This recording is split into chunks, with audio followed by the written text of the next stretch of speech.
magnificent football. Squeezes that ball into Carlos! Oh, that is a stunner! That is an absolute stunner from Sean Carlos! Back inside Sanders, a slip in the midfield. Sanders! They've won this game by 3-0. A comfortable victory in the end.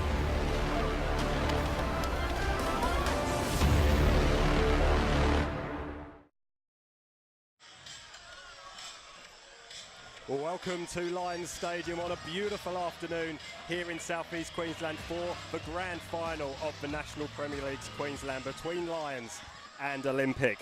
I'm Simon Smale. I'll be talking you through all the action. Alongside me is my old sparring partner, Jonty Richter. Jonty, fantastic to have you with us for what should be an absolutely brilliant grand final. Yeah, thanks for having me, and what a great day for football. I don't think you could ask for better conditions for this grand final. The surface is absolutely immaculate. I had a walk across it just before. The atmosphere is really building as well. A lot of supporters here from Olympic, plenty from Lions as well. It's all building up for a fantastic occasion. Yeah, that's it. We haven't seen a crowd like this here at Lions in a long time, and yeah, as I said, builds for a great atmosphere, and let's hope it's a great game. Of course, none of what we have here today would be possible without the sponsors, so thanks from Football Queensland, on behalf of Football Queensland, for all the sponsors, from Kappa providing the kit to All Sport to providing the balls that we've been playing with, and of course Total Tools for sponsoring our referees over the course of the year. I know they're good friends of yours, Jonty. I've always got plenty to say about the officiating teams. Well, let's just hope they don't make Total Tools of themselves, but great sponsor there. I think a bit of tongue-in-cheek there, but yeah, I think the best referee in our league's taken a hold of this one, so it should make for an interesting afternoon. Yeah, Matt Skinner is the man in the middle, but before we get on to the men in the middle today, we'll talk about the men in orange, Lions, who have been absolutely spectacular this season.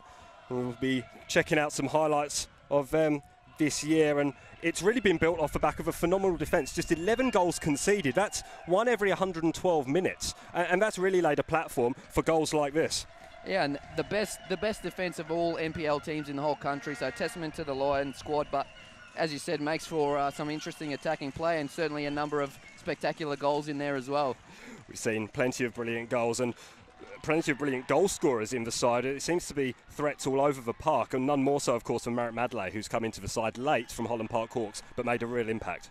Yeah, he's one of those players who really has a nose for goal, and I think it's one of those, he's probably above this level, maybe not quite good enough for the A-League now, but certainly worth an opportunity. But yeah, nonetheless, a great signing for Lions this season. Made some interesting comments in the local press up here about chance being offered to players such as him over the course of the season, and perhaps a certain former Olympic sprinter perhaps getting spots that players like him should be getting. But he does put his hands up, and he wasn't able to score in the last semi-final though, and it was a much harder game than perhaps a lot of people thought it would be. Yeah, and I think he scores a lot of goals clearly, but he does a lot of work that people probably don't see, the nitty-gritty stuff. He's excellent at holding the ball up, and yes, he might not have scored last in the semi-final, but certainly was a handful and created a few opportunities for the rest of the side. It was a tough game, a great equaliser there from Riley Campbell from Moreton Bay United, finishing in 4th spot on the ladder, and then it took penalties. That one was missed by Andy Thompson, but then a man, Luke Berean, he's a real character, isn't he? And of course, to score the winning penalty, which we'll see just shortly, it takes a lot of courage. Yeah, I mean, certainly is a character. That's the right word. But at the same time, he's got real mettle, and he's not afraid to sit up there and take the big plays, which he generally does and does them well. Those unfamiliar with the foot played up in Queensland would have noted that Luke Berean was wearing a beanie hat there in the semi-final last week. You'd have thought, perhaps with the conditions that we've had here today, that he wouldn't be wearing one today, but that's part of his attire, isn't it? Yeah, I think it's a comfort thing for him. We all have little weird superstitions as soccer players. I think everyone does, but that's certainly his one, and stands out a bit more than someone who may put their left shin pad on before their right one, so to speak. But yeah, I think he loves that banter, and I think if the crowd weren't giving it to him, it'd affect him more than if they were giving it to him. Well, he'll certainly be getting plenty of advice today. Another person who'll be getting advice and have the spotlight on him is Merritt Madley. He spoke to Football Queensland earlier this week. Let's hear what he had to say. How's the team shaping up before the big game? Oh look, we had an easy week after the 2 games last week, and yeah, we are set to go. We are ready. Obviously, for us it's just another game, you know, and I hope we can manage it well and we bring the double home. If we play the way we've been playing second half of the season, I don't think we will struggle. Yeah, I believe if we play our way, we should be all good. With plenty of character there, Marek Madley. He's going to be up against another impressive defensive side, Olympic. They've only conceded 26 goals this season, so that's one a game. They conceded another one in the semi-final, but before that, we'll have to check through some of their highlights over the course of the season. There were plenty of highlights. They only lost twice all year, so that's the best record in the league, but did draw probably 5 too many games from Ben Kahn's perspective. Yeah, great side as well, and it's great to see the top 2 teams in the league in this grand final, because that really is the benchmark that season.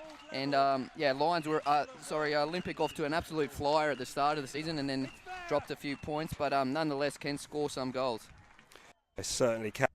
There scoring against Brisbane City, a side that he would eventually join, in no real small part due to the fact that Alex Smith came into the team. Of course, when you score goals like that from some of your as Jez Lofthouse like that, you know, it's really quite impressive, and they are threatening Olympic. They have been playing some really good stuff over the course of the year, and I think, just between you and me, Jonty, I think they could pull off something of a shock today. They finished 7 behind Lions in the table, but they're well worth their challenge here today. Yeah, totally, and I think there's no clear favourite today. Obviously, Lions taking out the premiership was amazing, but yeah, some real great players in there, and Lofthouse, I think, are the standout.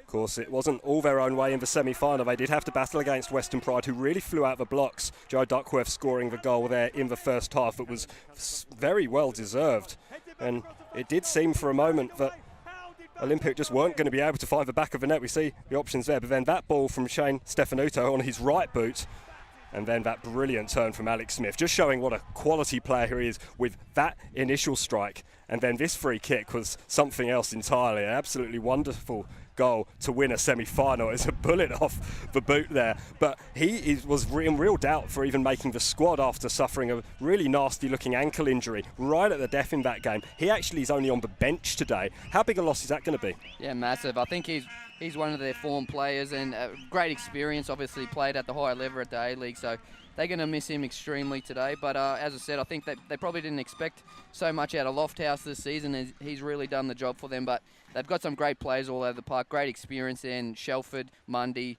Stefanuto, the guys that have had that taste of A-League. Yeah, look out for Olympic.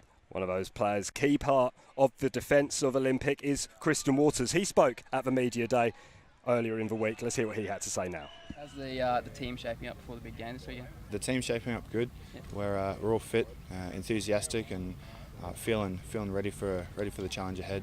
What's going to be the key to the game this weekend to winning? I think our team bond. That's held us together all year. We're a confident group, lots of experience, and the staff and all the players are a good group together. So I think our fighting spirit will keep us going through and hopefully get the result in the end. Sure about that Beards, to be honest, but Christian Waters is a rugged character, and he's been such a key part of that defence. We'll just take a look at the statistics over the course of the season from these two teams now, and as you've already mentioned, Jonty, it was first versus second, to fairly evenly matched. Of course, a real standout statistic being the 11 goals that Lions conceded. Defence is just absolutely phenomenal. You were a part of this team in the start of the season, in particular in a playing role. What is it about this defence? Is it just the experience? I think so, and they've got a fair bit of pace back there as well, which makes a big difference. In saying I think Olympic are one of the few teams that can match Lions for their physical size, which has really been a benefit to the Lions side this season, where sometimes there's a few smaller sides where Lions have been able to bully around a little bit. But certainly the defensive pairing of Simic and Jared back there, but obviously red card in the semi-final, big loss for the Lions tonight, and it'll test their defence. It is going to be really, really key. I think the two players that we saw interviews from just before, Christian Waters and Marek Madley, the battle between those two is going to be fascinating. I can't wait for that. I think it's going to be really tight. And we see these situations, and we'll see the Lions squad now. As you've mentioned, no real surprises. It's just Tommy Jarrett who misses out after the red card, a potentially controversial red card in the semi-final last week. But nevertheless, that's an incredibly strong side and attacking threats all over the park for Olympic. For Lions, apologies. Well, that's right. Obviously, Salazano, another one with A-League experience, and he's really come into form at the end of the season. Missed a few games with injury, which didn't help him, but Nathan Reardon as well. He's been around for about 908 years in the NPL level with clubs like Wynnum, so great experience and another good defender. We have to thank the sponsors for Lions, Motorama and Luxury Paints, for all the work that they've done over the course of the year in getting the team onto the park. And we'll now check out the Olympic squad. And there has been an addition to this squad. Number 10, Kieran Sanders, has made the side. He was an absentee last week due to an accumulation of yellow cards, and he was being saved, a former Oxford City player from back in the UK. He spent some time with Farnoff Queensland as well. He's a really important player in the midfield for Olympic, and again, can score goals. He's managed 8 of them this season. He's a real threat that Lions are going to have to deal with through the middle of the park. Yeah, no doubt, but I think Matt Mundy, if he feels like he's on, I think Olympic do well, but if he doesn't feel and he just wants to kick people, then Olympic sometimes go the other way, where he's that sort of player. He can have such an influence on the game. It's just where his head's at. Matt Mundy was sent off earlier on in the season. Coffee Club, the major sponsors of Olympic, so thanks a lot to them for getting Olympic on the park and for bringing so many fans here. It's just a phenomenal atmosphere here at Lions Stadium, here at Richlands. There's really a phenomenal number of red and white shirts behind the goal down to our right-hand side. That's going to make it really interesting, because I don't think Lions outnumber Olympic here in terms of supporters. Well, they're certainly the more vocal of the supporters at the moment, but it's great to see you've got a few loudspeakers in there, drum sets. Hopefully, maybe I won't say it out loud, but a sneaky flair in there as well. But it's good to, sometimes we can go overboard with trying to shut that down, and it's really making for a great atmosphere. But let's hope Olympic give them something to cheer about. Well, that atmosphere could cause some issues as the teams are led onto the field by our Total Tools referee, led by Matt Skinner, as we've already mentioned. James Sherry and Joey Lee are his assistants, with Jason Crow, the 4th official today. A top team of officials. They've done incredibly well over the course of the season, and it's a fitting reward for them to be given this grand final, which is the pinnacle of football here in Queensland. Yeah, and it's also great to see a 4th official for this evening, because it really makes it sometimes hard for the referee to be all over everything on the park, especially with the coaches being quite vocal these days on who they give their pieces of advice to. But having that 4th official should help out a lot. But yeah, great atmosphere and hopefully a great game.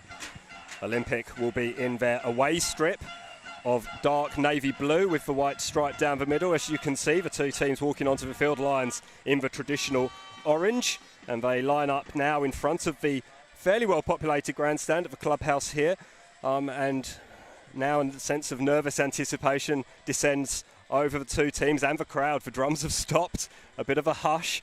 You've played in big games such as these, John C. What goes through a player's mind in situations like this just before kickoff? Yeah, well, I mean, I suppose a lot of guys will be nervous, and sometimes that can take a player two ways. Nerves isn't a bad thing. It means you care. It means you're really concentrating on what you need to do tonight. But let's just hope no one goes into their shell. They all give it their all. It's a super tight game and no controversial talking points. I think that's what we're all here to see, and hopefully a great contest. Should be a fantastic atmosphere. As you said, there's no excuses from the conditions. They are absolutely perfect. The pitch is a carpet. They do such a great job out here at Richlands, getting this field in such brilliant condition at this stage of the season as well. And I know Mick, the groundsman, has been very vocal about the amount of games he's had to put on this main pitch. But calm down, Mick. You've done a good job, mate. It looks great. And, yeah, no excuses. It all builds up to this moment, doesn't it? And I think groundsmen would be happy if nobody ever walked anywhere near their fields, to be honest. They can get immaculate. But they have done an incredible job. So congratulations to Mick. And congratulations, of course, to both teams for making it to this grand final. The two teams are now in their huddle, joined by their captains. The captain for Olympic is Danny Byrne. He'll be in the number 9 jersey. And, of course, Matthias Simic, who has been an absolute colossus, really at both ends of the field. He comes up for the corners. He's managed to bag a couple of goals this season as well. Played over 100 games for Lions. He's a former striker, just as yourself, so he followed a well-trodden, familiar path. Yeah, he's a big lad and a good-looking boy as well. I think he does his washing on his abs. So no need for a washing machine in their house. But, yeah, he's been immense for Lions this season, and I'm sure they'll be looking to him to stand up again. It's Olympic who break first and get themselves into position. The large figure of Shelford Dias getting in position. He's a handful to deal with up front. It looks like he'll be taking up the responsibilities of leading the line here this evening. And it'll be up to those defenders for Lions, that rock-solid defence, in order to try and keep Olympic out. Last-minute predictions, John. So how do you think this one's going to go? Look, I think it's going to be a tight one. Both sides will be up for this one, and I think it's going to be a 2-1 to Lions. Maybe Madley in the last minute. Madley in the last minute. What a drama that would be. We're underway here at Lions Stadium in the National Premier League's Queensland Grand Final, and it is Olympic who have given the ball away early to Lions, who will be kicking from right to left eventually once they've sorted things out at the back. And it's Simic who goes wide to his new defensive partner, Nathan Reardon. But here's an opportunity now over on that far side for Lofthouse, and now Telford Diaz, an early chance, and it's well saved by Luke Berean. Yeah, tell you what, Lions need to switch on there. You don't want to give Olympic that kind of opportunity where Shelford there, I don't think he was too confident on his weaker foot and really just dribbled into Berean, where we know how his level, you're going to have to do well to beat him from there. Perhaps some nerves just creeping in at the start here for the hosts in front of a big crowd and a very vocal crowd behind that goal. And as you've already mentioned, Luke Berean won't worry too much about that. He'll fire him up if anything. And now an early opportunity for one of the internationals on the field today, or former internationals, I should say, Stain Stefanuto, but he was put under pressure from Madley there. An opportunity for Carlos to swing the ball in. Mitch Hawes following in, and Mooney goes down, offers a couple of words to young Mitch Haw. Not much in that, I don't think. The keeper could have come out and got that a bit earlier if he didn't want the contact, but Mitch Haw saw a little opportunity there and kept going. A little bit heavy from Sean Carlos, maybe too much Caesar salad on the chicken at lunch, but another opportunity for Lions, so fairly open at the moment.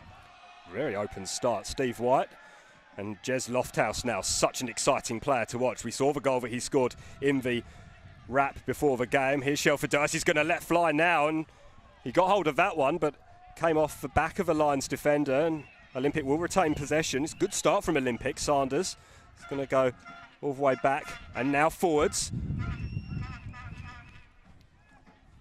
Lofthouse, asking a lot of Lofthouse, and then from one exciting youngster to another. Lofthouse dispossessed by Mitch Haw. Here's Josh Brindle South, formerly of Wellington Phoenix, just played for 4 games for Wellington. Picks up the ball once again from Jason Makwaze. Danny Kim goes all the way back to his captain, Matija Simic.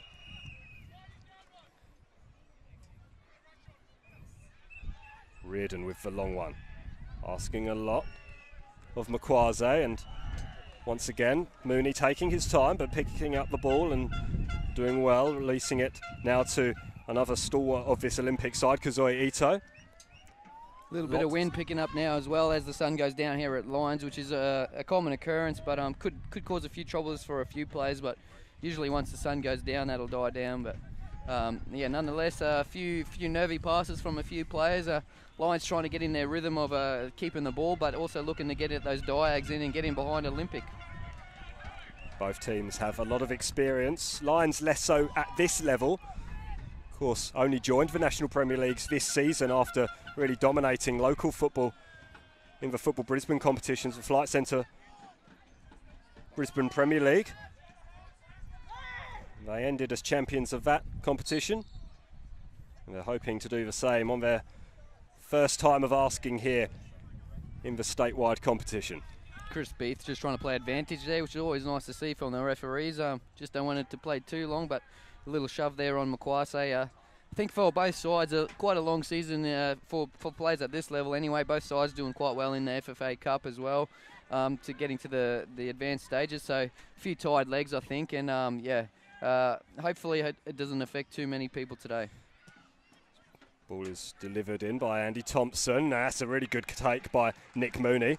Came flying across a whole pack of bodies, took the mark high above his head, and he'll distribute play now. You mentioned the FFA Cup. Of course, 2 sides were drawn against each other here at Lions Stadium to ensure, of course, that a Queensland side progressed to the round of 16, which was Olympic, who failed to do so in a game that was full of drama. It's Jez Lofthouse now slips the ball through towards Diaz. Diaz goes down, and it is a free kick. Nathan Reardon did wave the finger, He's claiming he's got the ball. It'll be interesting to see the replay, which we've got the benefit of today. But Chris Beath doing well again. We'll just see the card that's going to come out. Currently, yeah, I mean, probably the right decision by the referee. But, yeah, Nathan Reardon not happy about that one, and a great opportunity here for Olympic. Reardon not, of course, the usual centre-back, and that's perhaps a little bit of time getting back into the speed of the game.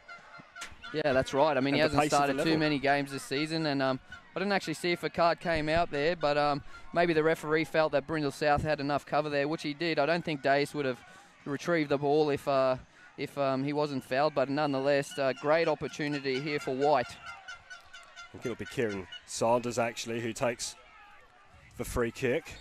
Although White is a long way back. It's Sanders. That's a good effort. It's parried away by Luke Borean. Looked fairly comfortable, a bit more dramatic, yeah, perhaps. I think he saw it late, but nice little one there, trying to go round the wall rather than over it. Maybe just caught Borean slightly off guard, but a great save nonetheless. What price would they have asked for to have Alex Smith on the field for that situation after last week's heroics in the semi-final against Western Pride? Glorious free kick struck by the former Wellington man. That's just lofted back inside, and Borean makes a meal of that.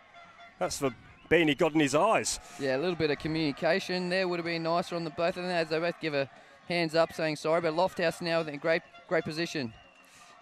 And then Lofthouse has gone down. Oh, he's thought for a moment he'll be slow to get up there, but he has managed to get to his feet. It can be nasty sometimes. I don't need to explain to you about knee injuries, Jonty, unfortunately, but that's right. Well, hopefully he's got nice young cartilage in there still. But yeah, nonetheless, another great opportunity here for Olympic with this corner. Swung in, well dealt with by Thompson, but it's still there for Olympic, and Steve White. White with the long-range efforts! That wasn't far away at all. Yeah, this will give Olympic some confidence, a few early opportunities. They certainly are on top of Lions at the moment, but yeah, you want to capitalise because, as we said, Lions don't give up too many opportunities.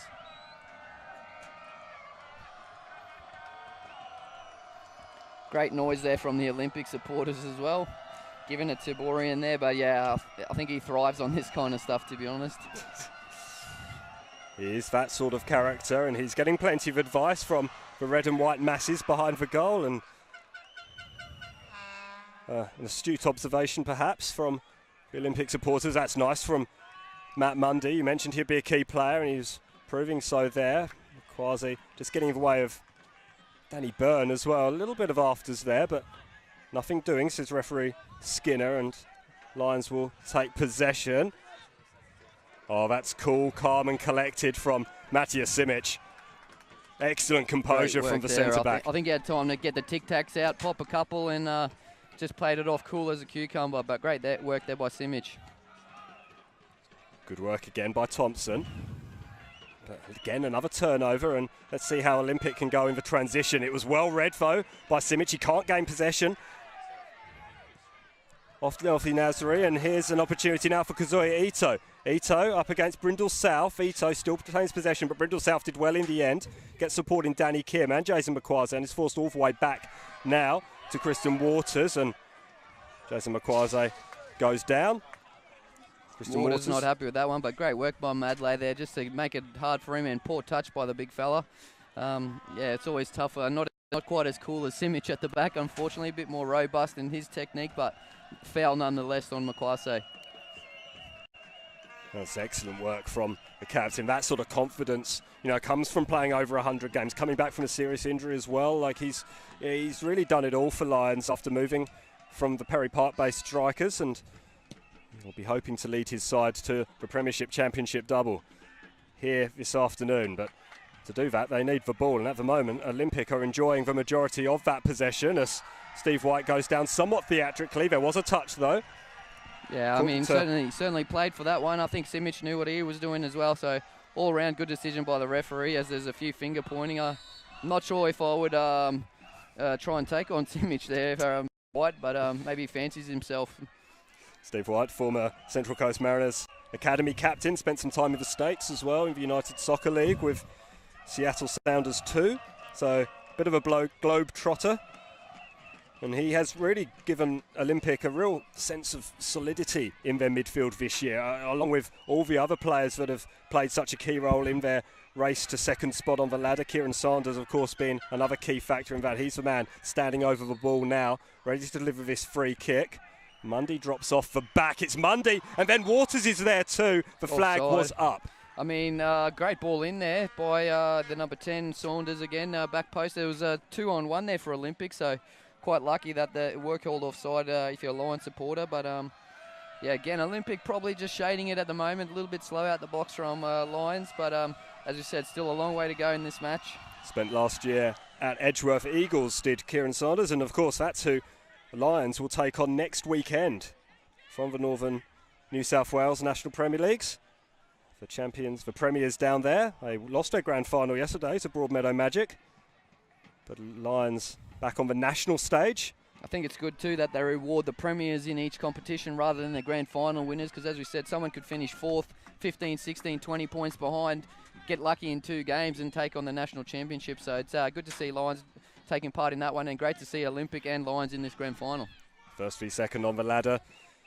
The two top teams in the league, and they've both proven that over the course of the season. Just losing 5 games between them. It's a fairly weak ball, but it's only cleared as far as Mitch Hoare, and now Sean Carlos is there to spread the ball wide to Josh Brindle-South. Brindle-South cuts back inside. He's going to shoot here. That's an excellent shot and an excellent save by Nick Mooney. It bounced horribly in front of the Olympic goalkeeper, and he had to use all his guile and experience to just deflect it away and wide, and then that is a rather wasted cross, and it'll be out for a goal kick. Tell you what, Brindle-South really wound up the right peg there. We didn't know he had one in the bag, but it's good to see he does have one. But it's probably a really good shot in terms of where he's put it, and bouncing right in front of the keeper, really difficult, but nonetheless a great save.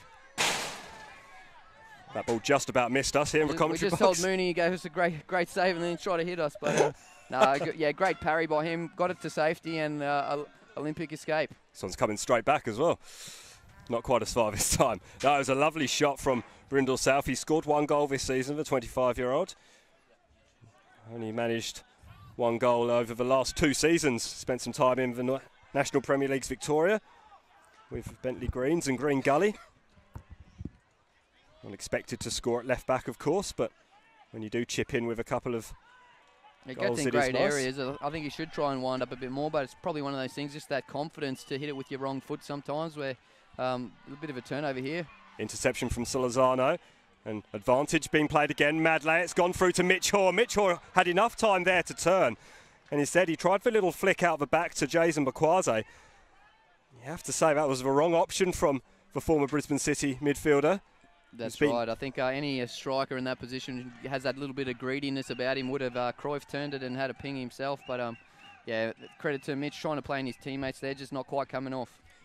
He does have a fairly decent right foot, does Mitch Hoare. He scores plenty of goals. We're also live now on YouTube for those who couldn't get on before, but on the Facebook page of Football Queensland as well as the YouTube channel. So apologies for those people who couldn't watch us on YouTube. Watch all the games, of course, at footballqueensland.com.au/live. So Lofthouse now, bad clearance there by Borean. Oh, here's an opportunity for White. Breaks into the penalty area. 1-0 Olympic. That's a sensational goal from Steve White. It's just his 6th goal of the season. And what a time to get it.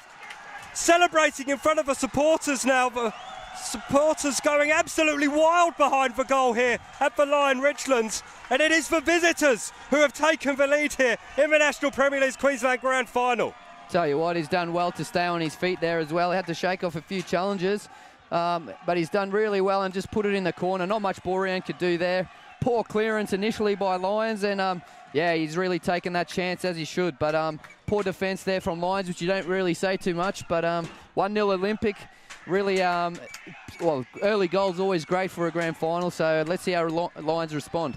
Don't like pointing fingers, but it was that right side of the back four that let the ball through, and that is where Tommy Jarrett would normally be playing, and just shows just how important a decision it was in the semi-final to show that red card. And Lions now with their backs against the wall, though there's so much time remaining, just a quarter of an hour gone here at Lions Stadium, and you're right, early goals do help grand finals, and will we get an equaliser pretty shortly after? Makwase just hammering that one into the Olympic defence. He comes up with the ball once more. A little bit tricky, but trying to do a little bit too much, and Danny Byrne has seen it all before 100 times in his 110 plus games for Olympic, and he'll be able to deal with that all day. Makwase, one of the sharpest players, got great skill, but just, sometimes that overplaying is what he does. And here's lovely Madley ball, here's the box. Madley. Tried to squeeze it through again to Makwase when probably the shot was on again for Lions, and a little bit shot shy, trigger shy. Yeah, well, I think I've said it a few times in the semi-final, but sometimes you just got to have a go. You can pass it around 700 times into the box. It's not going to give you a goal. Sometimes you just got to pull that trigger, and sometimes it skews off the laces into the top corner. You just don't have to tell anyone, but that can change a game. Saw that early shot from Josh Brindle-South cause a few problems for Nick Mooney, and since then I don't think Olympic have really had to deal with too much other than Lions passing the ball around on the edge of the penalty area. Free kick here to Olympic, but just a little bit of tempo out the game after that goal there, and Lions just a little bit lethargic. A lot of games at this back end of the season. I think that FFA Cup game against Adelaide really sapped them, as we saw in the semi-final, but nonetheless, you're here in the grand final and you've got to give it everything. It's a one-off game to decide the champions of Queensland as Zelfin Azari goes down. There's a big appeal from the red and white shirts behind the goal, but the man who counts is the man wearing green in the middle, and Matt Skinner, Total Tools referee, was completely unmoved, and another robust challenge, and I'll tell you what, Jason Makwase has not liked that, and it's a good job Lions played on quickly there, otherwise that could have escalated. Yeah, I think a bit of frustration there from Makwase because he's not quite in this game, but certainly a rough challenge on him there, but well done for just playing on their lines as the game continues. Brindle-South slips that ball into Mitch Hoare. He's been active early. Mitch Hoare squeezes it in. It's headed clear by Mundy. Only as far as Carlos and Brindle-South. Brindle-South wide again to Mitch Hoare. Hoare has a lot of time and he'll deliver that ball right into his opposite number, Kazuya Ito, and it'll be a corner for Lions. Good work by Ito there. Sometimes it's worse when you have that amount of time, but I think good shout out to Chris Beath there. The game's flowing nicely. He's blowing free kicks where he shouldn't. I think sometimes the referees can get overzealous with the free kicks and also the talking to players. We've got to stop the game and have a minute's chat every time. Just get on with it. We all know what soccer's about and just keep that game flowing. So credit to the referee so far. That's the first time I've ever heard you say that, Jonty. I know. I don't know what's happened to me.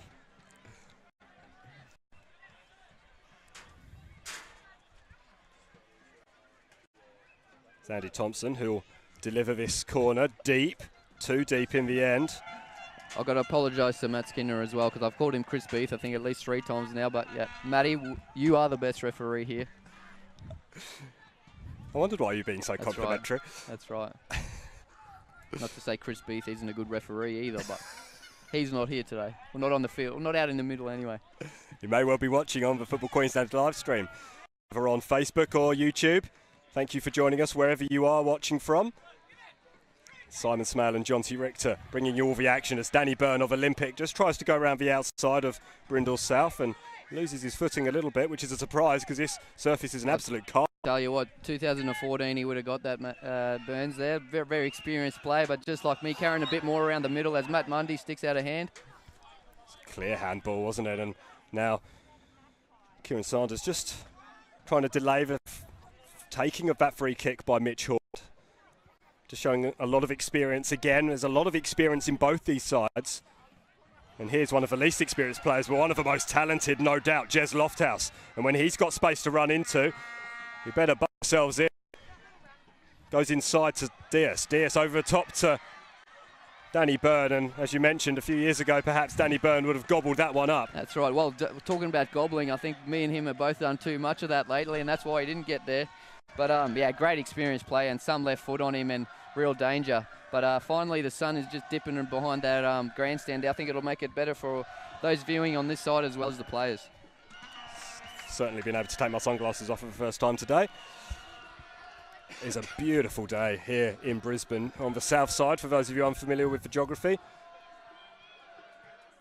This corner is swept into the near post and it's dealt with fairly comfortably by no fewer than 2 orange-shirted players. And here's Jason Makwase, goes wide to Mitch Hoare, who has spent time in the other side here in Queensland, who plays in orange, or in southeast Queensland, plays in orange for Raw. Or youth side in the National Premier League Queensland, and moved to Brisbane City, had a couple of good years there.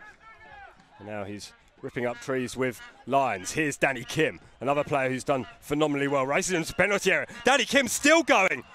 And just tried to do a little bit too much, and it was in fact off Danny Kim that ball made its way through to the byline, and that's disappointing for Lions. But Danny Kim was allowed to go a long way there by the Olympic defence. Yeah, great run by him. He doesn't find himself up there, that part of the park too often, so might not have known quite what to do, but said it again, just pull that trigger. You've dribbled past 4 players, and not the best defending there by Olympic, and really should have done better. Scored just for 1 goal against North Queensland United this season as Danny Kim. Fascinating backstory. His father was the youngest ever player to play for South Korea. Played in the '94 World Cup and earned over 50 caps for the South Koreans. So, and I'm pretty sure he was smuggled over the border in a Hyundai as well. That's what he told us one night at training as well, when they came from the north to be South Koreans as well. But nah, good fun there by Danny. Great player as well. He's been a real stalwart for Lions at the defensive midfielder this season. Has been a real rocker, and just sitting in front of the defence, looks like Sean Carlos goes down. Off the ball, and here's Jez Lofthouse. He's so dangerous on that left-hand side for Olympic, but he's getting crowded out of it a little bit. Still has possession, though. That's brilliant work from Jez Lofthouse. Great sweeping there by Danny Kim as well. But yeah, good. I think you picked it earlier. That left-hand side for Olympic, they're getting a little bit of joy out there, and maybe just a little bit of the pace without Jared there with Reardon, but. They certainly, Lofthouse in particular, finding a fair bit of joy out there. So I think Thompson just needs to get a bit tighter on him. Give any player who likes to dribble, if you give them that space, they'll take it. So really need to shut that down. But Olympic, again, creating slightly better opportunities at this stage. Such a tricky player, and has proven that over the course of the season. He's just been in such spectacular form since making the move down from the Sunshine Coast. He is just a brilliant player, and he's exciting to watch, and he's one of the young players that's been coming through the league this year, and there's been plenty of them, and it's really exciting for football in this part of the world to see those players developing before they move down to Victoria and end up playing in the National Premier League. That's right, down there. Chase a bit of dollars, but also a better competition. But yeah, it is good to see them get an opportunity, which I think the whole point of the NPL.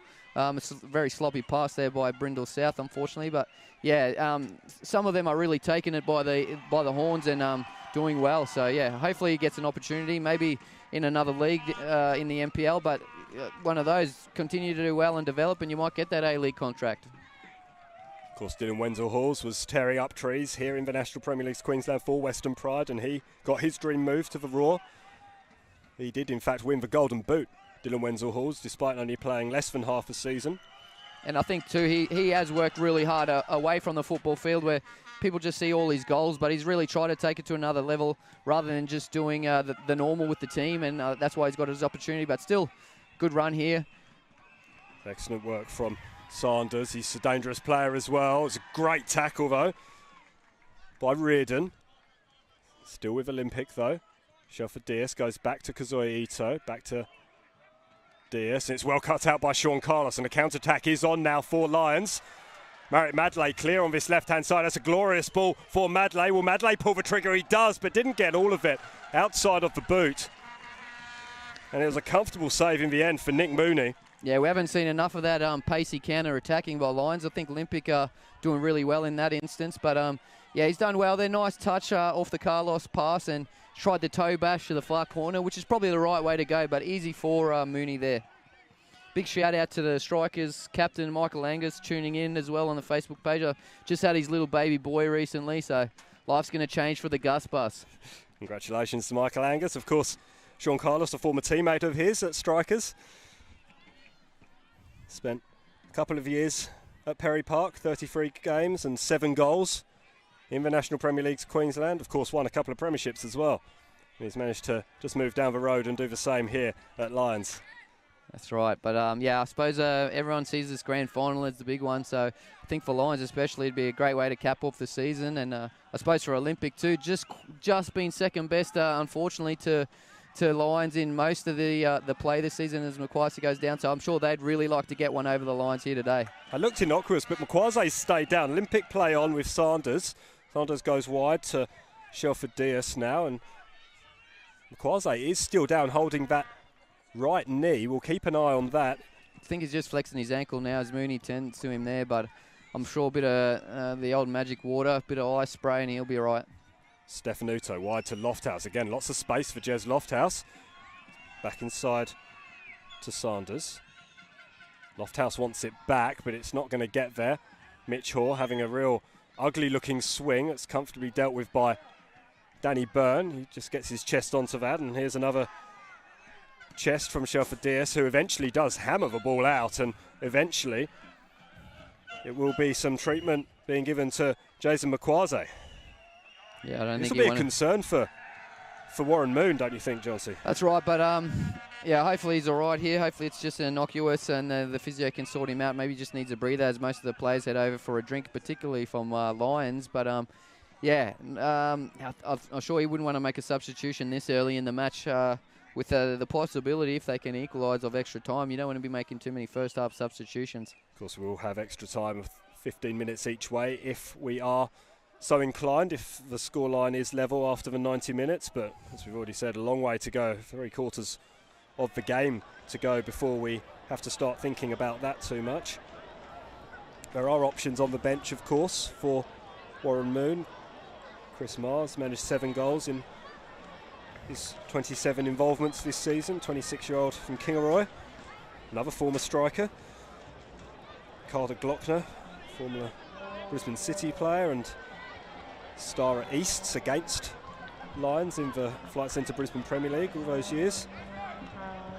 So there are options, but as you said, Warren Moon won't want to change too much this early, and it is worrying signs as Jason McQuarze just limps over to the field, the 25-year-old from Colombia. Yeah, a lot of pace on that Lions bench, but probably not quite the skill of McQuarze. So yeah, certainly hoping he's all right there as Olympic fans continue to sing there, which is great to hear. Maybe just the guy in the loudspeaker calm down with the profanities when he's yelling at the goalie. We don't all need to hear that, mate. There's a lot of kids here, but apart from that, again, great support here for Olympic and doing their side proud at the moment, and the side doing them proud as well. Great atmosphere at the Lion Richlands. That's Jonty Richter, who you hear giving expert analysis here in the National Premier League's Queensland Grand Final. I'm Simon Smale, and we are here at the Lion Richlands, and we are seeing Olympic, who finished in second spot on the ladder in the dark blue, leading Lions, who are the premiers, by a 1-0, and it was Steve White who scored that goal. And as of yet, Lions haven't properly tested Nick Mooney other than that brilliant shot from Josh Brindle-South. That's right, and keeper's done really well, the young Olympic keeper there. He's quite confident, coming for a lot of high balls, which I don't always tend to do, but yeah, he's doing great for them tonight, and a fair bit of confidence in him, I suppose, by the defenders.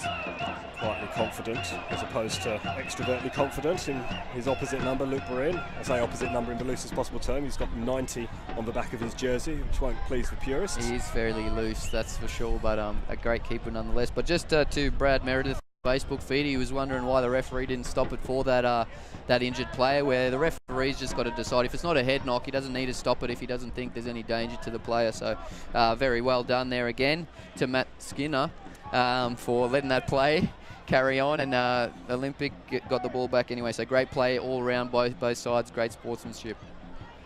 Good breeding ground for referees up here in Queensland. Plenty stepping up to the national level.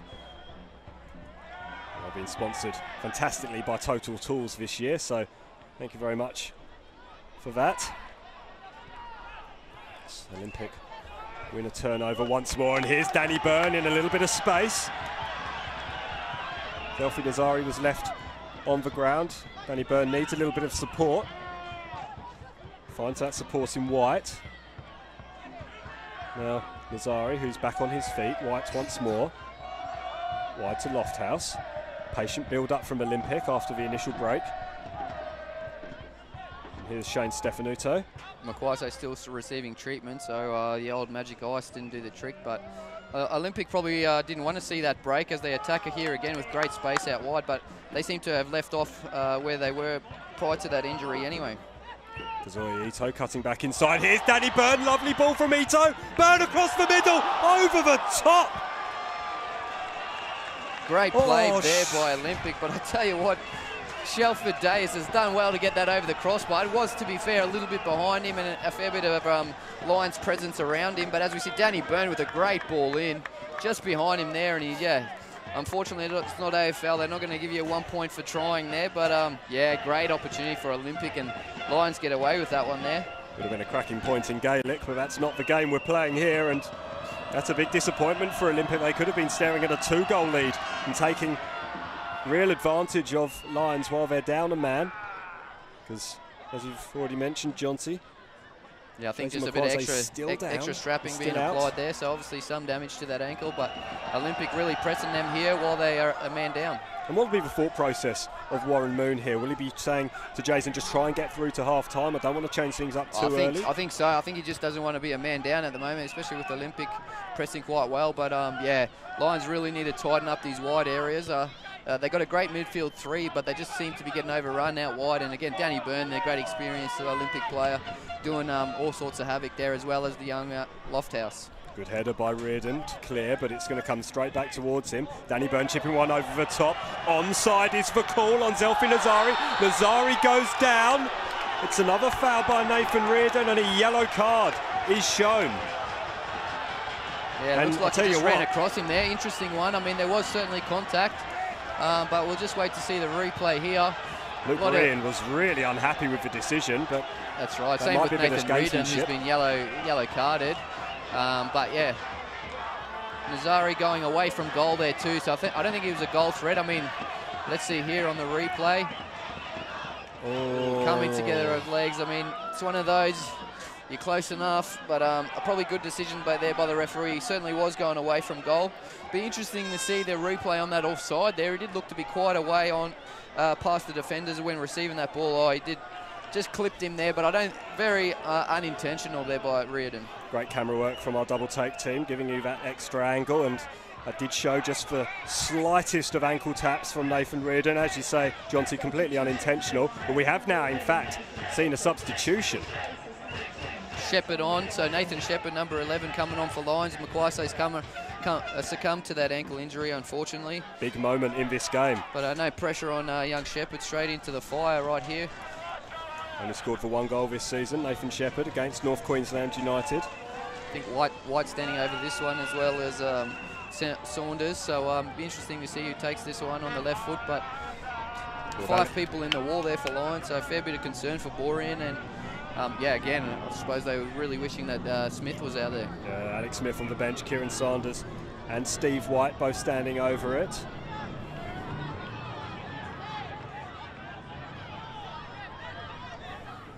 Bit of pushing and shoving in the middle. That's Skinner just waiting for that to subside before he gives the go-ahead for this free kick. Steve White, I think, is going to take this. No, it's going to be Saunders over the top of the wall and the crossbar.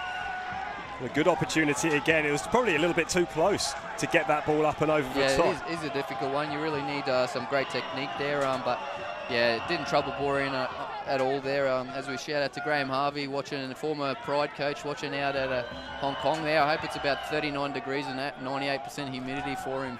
But he's probably in the aircon enjoying a nice beer watching this one. Here's Mitch Hoare picking up the loose ball, plays the ball over the top towards Shepherd. Shepherd with the shot, and it was good save in the end by Mooney, who was well placed. Managed to get down well, and Lions suddenly have burst into life. Now they're back up to 11 men. Another piece of brilliant work by Mitch Hoare, and then, unfortunately for Lions, Andy Thompson just couldn't back it up. He slipped over on the surface. Yeah, a couple of players slipping down in front of that Olympic bench. Good first touch there by Shepherd as well. He'd be probably happy with that, get a bit of confidence. But yeah, again there, I think same for Olympic. Lions getting some joy out wide here. It's quite congested in the midfield there, so certainly worth getting this ball out wide into the open spaces. Mitch Hoare working hard, but can't quite get back to that ball before Danny Byrne. But Danny Byrne coughs it up to Matthias Simic. Now here's Josh Brindle-South. Back to Simic. Simic goes long to Solazano, who's been an anonymous figure so far in this game for Lions. Yeah, Stefanuto and Mundy over that side. Great experience out there. There's Lofthouse again, attacks down this left-hand side for Olympic. Trouble for Thompson. Lofthouse still going. Lofthouse with the shot. He can hit them from there. As we saw in the highlights package before kick-off. He can really get one into the top corner. It was a magnificent goal that he scored out at the Logan Metro Sports Field against Brisbane Roar Youth. And in fact, that was the first game out there, and what a way to christen that ground for the National Premier League's Queensland with a goal like that from great winger, Lofthouse. Great winger play as well. He had a lot of space, but it was a long way from goal, and just kept dribbling to get into that box as you should. Nice footwork, and again, percentages. You've got to hit that far post as he tried to do there, but unfortunately it didn't come off. Nice piece of skill over on that far side by Mundy.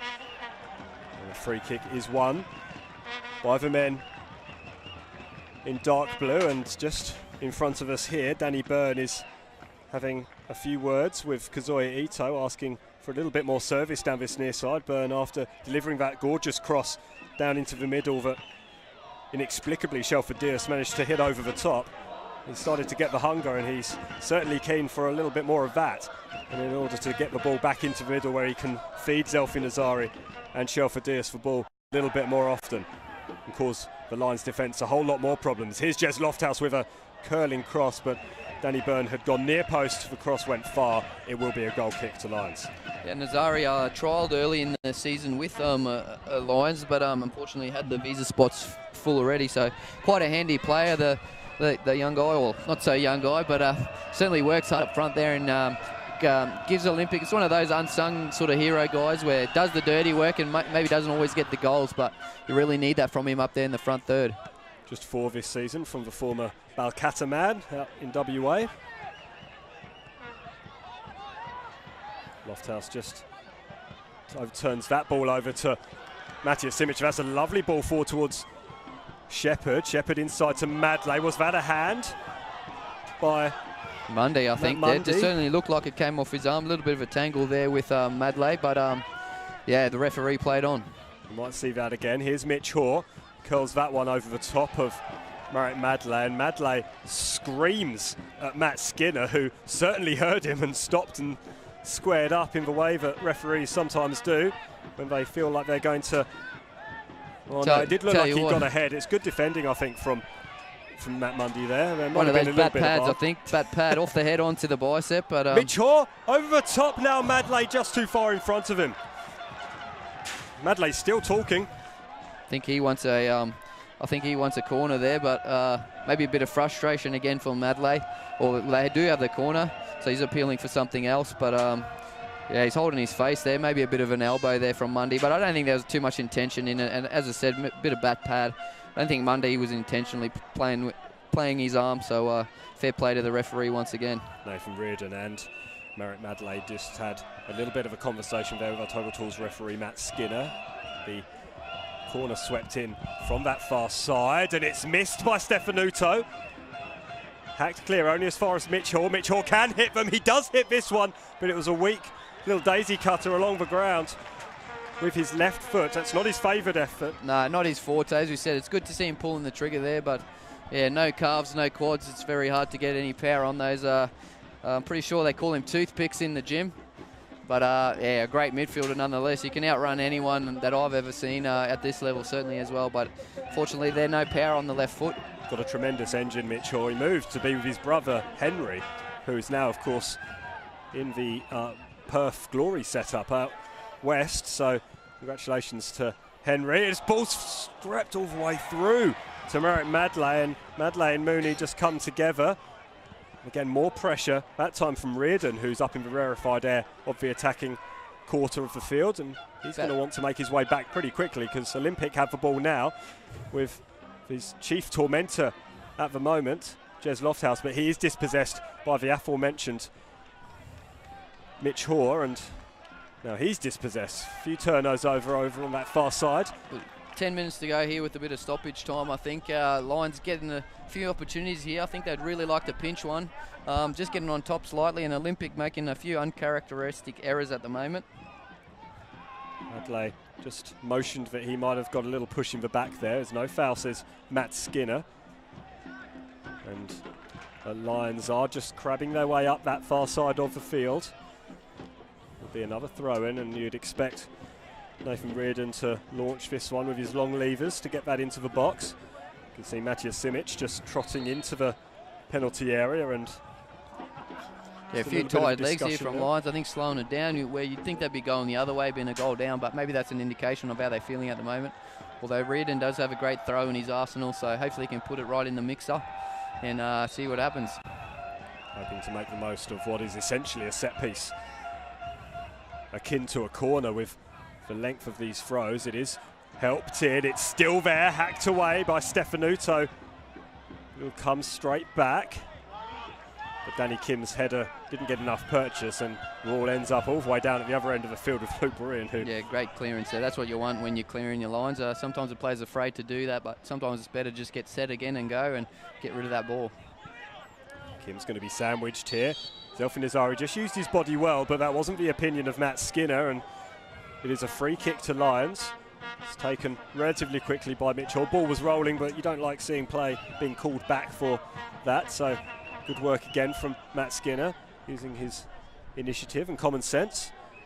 And then Mitch Hoare up against Kieran Sanders, and probably was better off leaving that to Shepherd there, who had the momentum, but throwing to Lions nonetheless. And yeah, they're trying to pick up the tempo slightly here, maybe pinch one.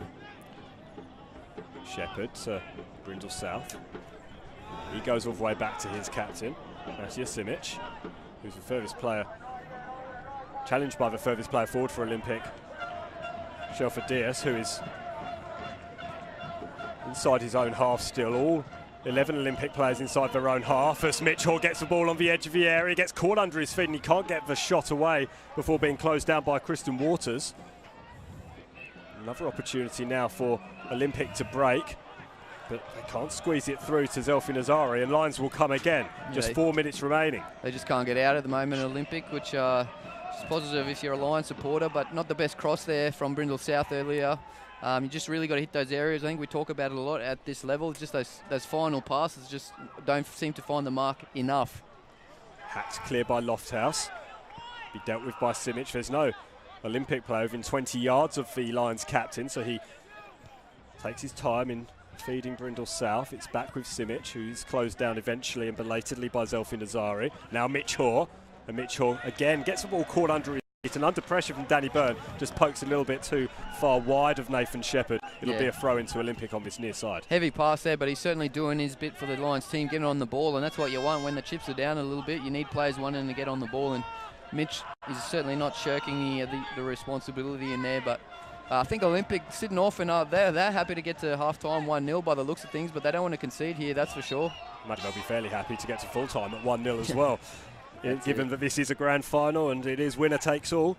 In that situation, it's the Premier's Lions trailing Olympic by a goal to nil. Olympic finishing in second on the ladder, just 7 points behind Lions, who really did run away with it in the second half of the season. Olympic looked to be the closest challengers throughout the duration of the season, and then really the signing of Marek Madley just changed everything with his 18 goals in 14 games. And the 27-year-old just can't stop scoring. I mean, he managed a rather incredible 23 goals in 14 for Holland Park in the Football Queensland Premier League. So that's a pretty impressive total, 41 goals in both competitions this season. Yeah, the hardest thing in football to do is score goals. I mean, yes, you do need a rock-solid defence, but if you can't stick it in at the other end, then you're not going to win enough matches. And he's certainly a goal scorer in the true sense of the word. But also, I think when you talk about players like Barisha, I know a different class altogether, but they do the dirty work as well. They're not just the pretty stuff, and that's certainly Madley. Sometimes as a goal scorer, it's just about getting in the right areas and just letting it go in off any part of your body. As the ball is given away sloppily by Brindle South, glorious backheel by Nazari to Diaz, but Diaz can't squeeze the ball through to Danny Byrne, who comes up with it anyway, showing a little bit more strength for Danny Kim, who goes into the back of Danny Byrne. It's only a throw-in. Yeah, very lazy there by Brindle South. Again, just that concentration. Everyone's tired, everyone's working hard, but you really got to be switched on mentally. That's when that muscle repetition that all the sciencey guys talk about, that do the prehabs and rehabs and all that stuff, where, yeah, just the mental game's probably the biggest thing, and certainly at this stage of the half. White, the goal scorer, with the throw, and it's caught on the full by Luke Bryan. So Lions not the only team that have a weapon with a long throw. Steve White can continue that vein of throw-in form. It's helped right upfield, but it'll come straight back the way of Luke Borean via Shane Stefanuto and Jez Lofthouse, although Lofthouse is dispossessed by 3 Lions players, including Mitch Hoare, and Mitch Hoare concedes a free kick. Yeah, it looked like he was outnumbered there, but well done to Lofthouse winning that free kick. Stefanuto again strapped up there on the... I'm a bit disappointed he's got rid of the old man bun, whatever he was going for there, because it looked sharp. So Stefo, bring it back, mate. Next season, hopefully you're going around again.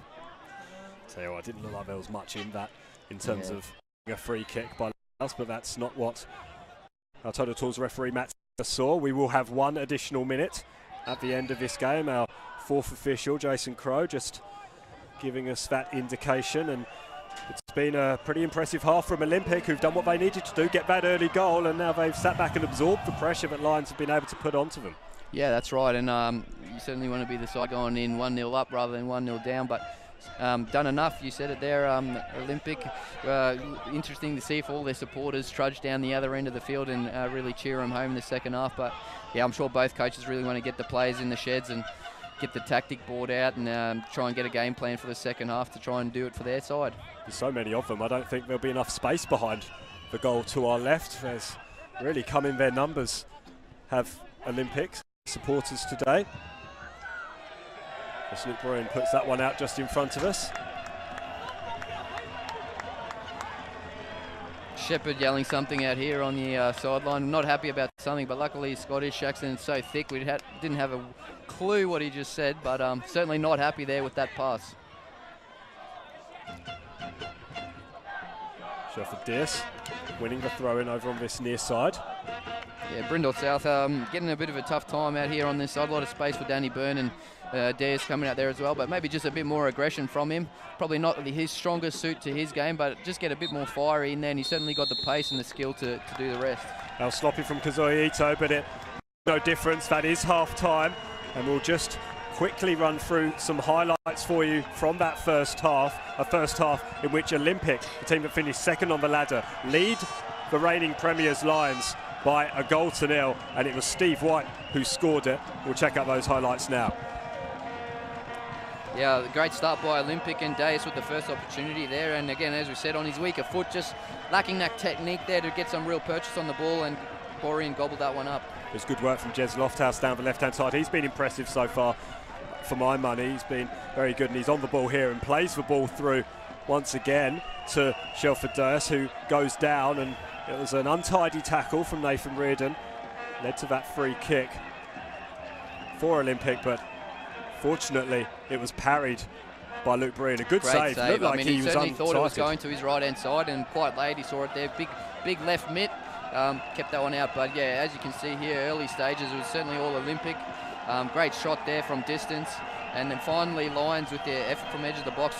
Perfect free, shot there from Boondall South, bouncing in front of the keeper, who as well did quite well, as we see the goal there. And pity we didn't see it from earlier, because a mistake there from Lions, and great work by the Olympic man to stay on his feet and bury that one in the corner. To the delight of the supporters. It just bobbled timely for Marek Madley there on replay. You'd have thought that would have been a good opportunity for him to add to his tally, and then a fairly extravagant miss from Shelford Dearce, who would have been harder to put it where he put it, but the free kick given there as well on the edge of the area, and the first yellow card of this grand final for Nathan Reardon, who has been a late call-up after Tommy Jarrod was sent off in the semi-final, and you do feel that is where the weakness in the Lions' defence is, yeah, maybe just lacking that pace there of Jarrod, but yeah, certainly Olympic finding some room up the middle, which, yeah, you don't say too much about Lions. Lions have had plenty of possession, as we've been seeing from these highlights, but just been unable really to get much of an opportunity in front of goal. So very disappointing from them and for their supporters, but for the Olympic fans down to our right, as the sun sets in that direction, a glorious sunset, they will be very, very happy with what they've seen so far. It is Lions 0, Olympic 1. We'll come back for the second half in the National Premier League's Queensland Grand Final from the Lion Richlands after these short messages.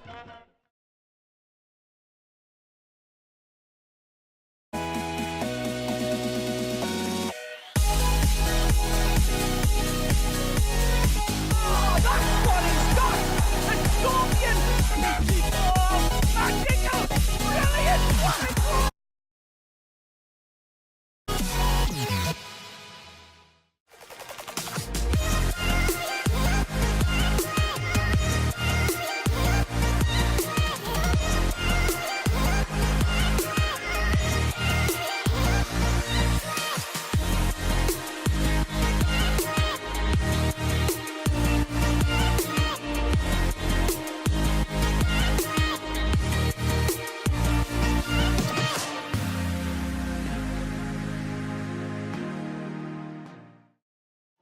I could watch them all day.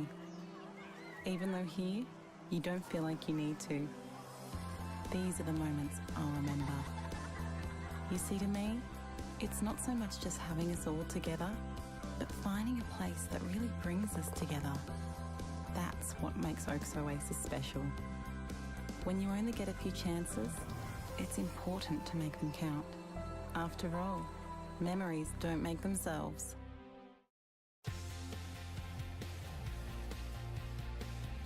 Football is my favourite. I love playing it with my friends. When I score a goal, I celebrate and dream of playing for the Caltex Socceroos. And this is where it all starts, with the Aldi Mini-Roos kick-off program. I grab my shin pads, boot bag, drink bottle and bowl, then join my mates for some fun. It's great. We learn new skills every week through games and activities. These help us learn about teamwork and respect for others. My mum cheers me on the sidelines. She loves watching me play. She likes it that football is such a safe sport. But best of all, we make lots of new friends. And if we are lucky, we might run into the ambassadors. Wow, it's Archie Thompson. He's a legend. And Steph Natley from the Westfield Matildas. She is amazing. Come and join Australia's biggest football program for kids. Come and join us.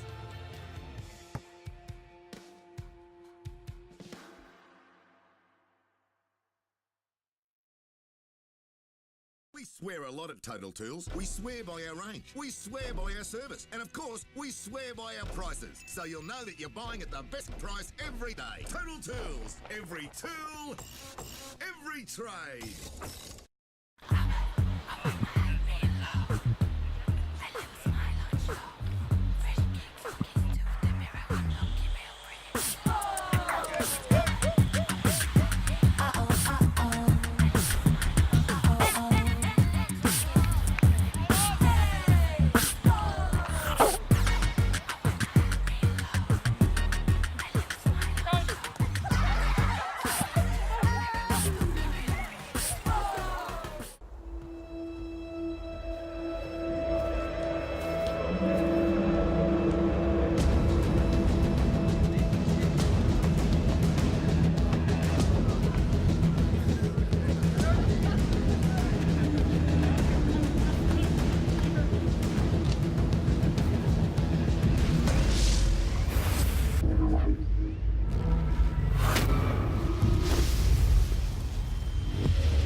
Great today.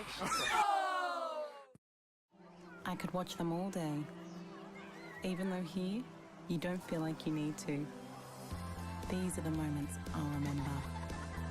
You see, to me, it's not so much just having us all together, but finding a place that really brings us together. That's what makes Oaks Oasis special. When you only get a few chances, it's important to make them count. After all, memories don't make themselves.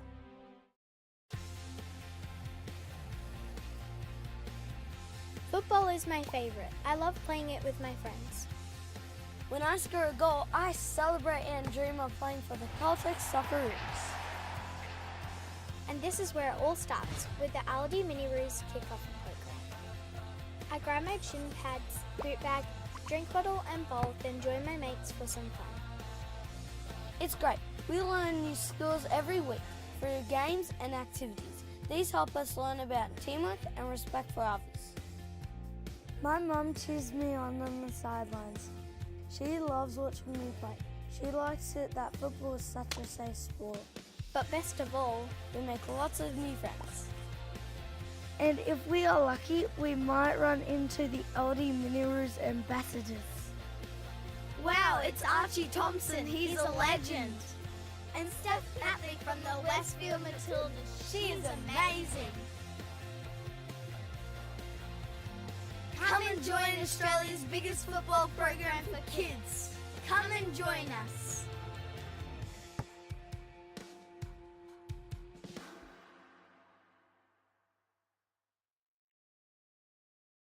We swear a lot at Total Tools. We swear by our range. We swear by our service. And of course, we swear by our prices. So you'll know that you're buying at the best price every day. Total Tools. Every tool, every trade.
Well, welcome back to the Lion Richlands, where the halftime score is Lions 0, Olympic 1. It was a 14th minute strike from Steve White that is the difference between the two sides. Just found out at halftime that we had a couple of technical issues at the start of the game, so apologies for that. Full game will be available after the match, so you won't have missed anything, and you didn't miss anything. Stream back in time for the goal, and after that it has been all Lions, but they haven't really been able to make the most of their possession or territory, have they, Johnsy? That's right. Olympic certainly taking their opportunities, and a lot of joy for Olympic out wide, where I think as for Lions that's certainly an area that they can exploit as well. Two great midfielders, midfields in there, so very cagey and tight, but yeah, a lot of space out wide, so I think both sides really need to exploit that. The sun setting on another perfect day in the Sunshine State. Absolutely perfect conditions for football. If it wasn't perfect before, it really is now. The sun's gone down. Beautiful sky behind the clubhouse, as you can see on your screens now. Yeah, pitch in great condition. Mick came over and berated us because in that technical difficulties we missed his shout out. Great pitch tonight, and second half underway. Lions kicking things off from left to right in the orange shirts. And Olympic, who finished second to Lions in the National Premier League's Queensland table this season. They are in the dark blue, their away strip.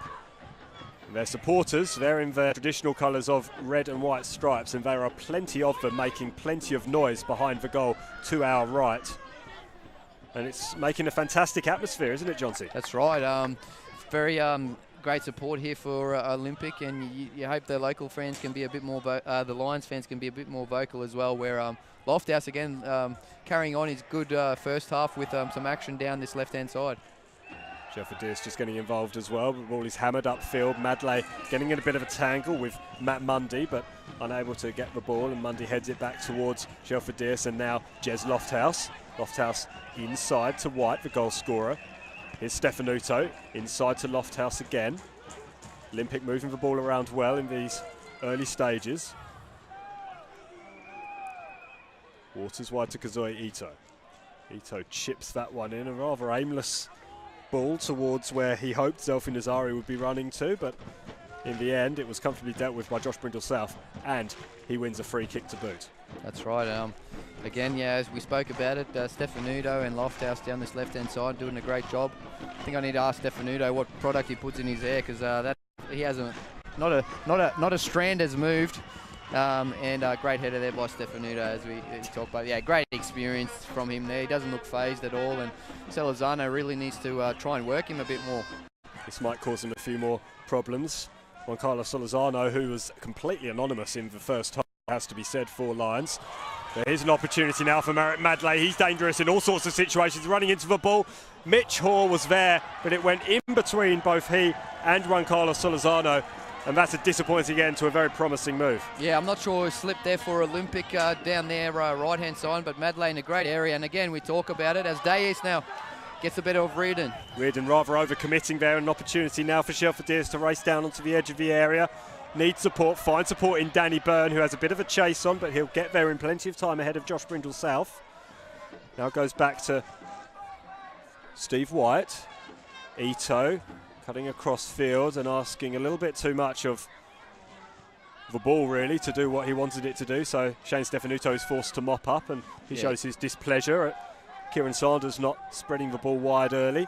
Olympic trying to play up tempo at the start of this second half, just as they did at the start of the first. They were the better team prior to the goal being scored, and then sat back and invited the pressure onto them somewhat by Lions. Lions were unable to capitalise, but can't imagine that will remain the case for too much longer. Here's Mitch Hoare. Lovely ball from Mitch Hoare all the way wide to the substitute Nathan Shepherd, who came on in place of Jason Makwaze early, and Madley's gone down. Stefanuto giving a little bit of advice to the former Holland Park Hawk. Yeah, good decision there by the referee. He did use his body to try and shepherd that ball through, so right call there by the referee. But just on that one there, Madley again in a great area and just overhit the cross. We talk about it. You really need to find your mark to take advantage of it, and Olympic went up the other end with Dayes and had a great opportunity, but again, probably just too wide on the pass to Danny Byrne. And as we said, a few years ago, his pace might have got him in a better position, but he's not that player anymore. He really needs that ball to feet where he can do damage. Danny Byrne in the starting lineup in place of Alex Smith, who succumbed to an ankle injury that he suffered in the semi-final victory over Western Pride last week. And it was a nasty tackle in the closing stages of that match, as Matt Skinner, our Total Tools referee, just has a word with Shane Stefanuto. Stefanuto has a history of getting a little bit too chatty with the referees on occasion, as Zelfi Nazari could have done better, really. It was a... Should have. I mean, again, the Lions getting beat in behind, which is a very rare thing from them. So something I think maybe Olympic have pinpointed, and certainly causing trouble there. But just ball watching again, Simon, I think really shouldn't drop in that hole there, and Simic and Reardon really need to watch that. It was sloppy. You don't often say that about this Lions team, and you haven't said that about this Lions team so far this season. They've been really the landmark defensive outfit in the competitions, conceding just one goal every 112 minutes during the course of the regular season. It's just 11 goals in 26 matches. Olympic haven't done too badly themselves, going at a goal a game, 26 from their 26 regular season games. And just for one in the semi-final. Stefanuto launches that ball upfield, but it's going to come straight back to Stefanuto, who puts it straight back towards where Zelfi Nazari wants to be, and Nazari concedes a free kick for a bit of a shove on Nathan Reardon. Again, looked a little soft to me. But yeah, I mean, smart play by Reardon. He just waited for the contact and went down. Silly from Nazari. He had him in a real good position there with back in the corner, and Thompson does well there to evade that challenge by Lofthouse, but a bit sloppy at the back here from Lions. They really need to lift that tempo and get this ball up the field, as Reardon does here. They finished all square during the regular season between these two teams, one apiece, and it was 1-0 on both occasions in round 3 back in February. It seems like a long time ago now, when Jez Lofthouse scored in the 7th minute to give Olympic a 1-0 victory at Goodwin Park, and then here at Lions Stadium, it was Marit Madley who scored the only goal of the game, a game in which Matt Mundy was sent off 4 minutes into stoppage time at the end of the game. And of course, we have already mentioned the FFA Cup round of 32 tie between these two sides. 3-2 that finished, and it was a questionable goal perhaps at the end. The Olympic supporters will be talking about that long into the future, I'd imagine. Yeah, look, I mean, tough game where Lions came out the blocks, but late winner there by, I think, Carter Glockner, where I think finally when we got the replays showed he was onside, but yeah, it's one of those. It's in the past now anyway, and Olympic currently with the upper hand. So the longer time goes on, the more he would be onside from Lions supporters and more he'll be offside from Olympic supporters, no doubt. Olympic have just won the title in Sydney, 3-1 over APR Leichhardt, so congratulations to the Sydney Olympic as Mitch Horse shoots. Well saved by Nick Mooney. It was straight at him, he didn't have to move. The former Far North Queensland Heat player, Shane Stefanuto, just shows that he's still got the skills. Just like his hair, slick footwork there. And yeah, it doesn't faze him, he's seen it all before. Great work by Stefanuto. Fantastic addition to this Olympic side for the young players, particularly young Jez Lofthouse, who plays in front of him. If you watch Olympic enough, you'll see Stefanuto, just as he's done there, direct Jez Lofthouse to where he needs to be. He's vastly experienced, Stefanuto. Played 3 times for the Socceroos, played over 100 games for Strikers in the old NSL, over 130 games for the Brisbane Roar in the Hyundai A-League, as well as a few games for Far North Queensland, or North Queensland United, apologies. Yeah, and a great professional, and as you said, probably doesn't do as many overlapping runs anymore, but there's no better talker, I think, in the NPL, and Gus Bus might attest to that over for Brisbane Strikers, but corner here for Lions. Yeah, great support for Lofthouse there, and he'll certainly take a lot of information from Stefanuto, not only on game day, but I'm sure around the training paddock as well, and they can really learn off someone who's been such a professional over a very long time. He does do a fair bit of talk. It gets him in trouble sometimes, Shane Stefanuto. I think 6 of his 7 yellow cards this season have been for dissent. It was only a tackle against strikers at Perry Park was the first foul that he's actually committed, I think, in the National Premier League. Does love a chat to the referees, but just a good competitor, I think.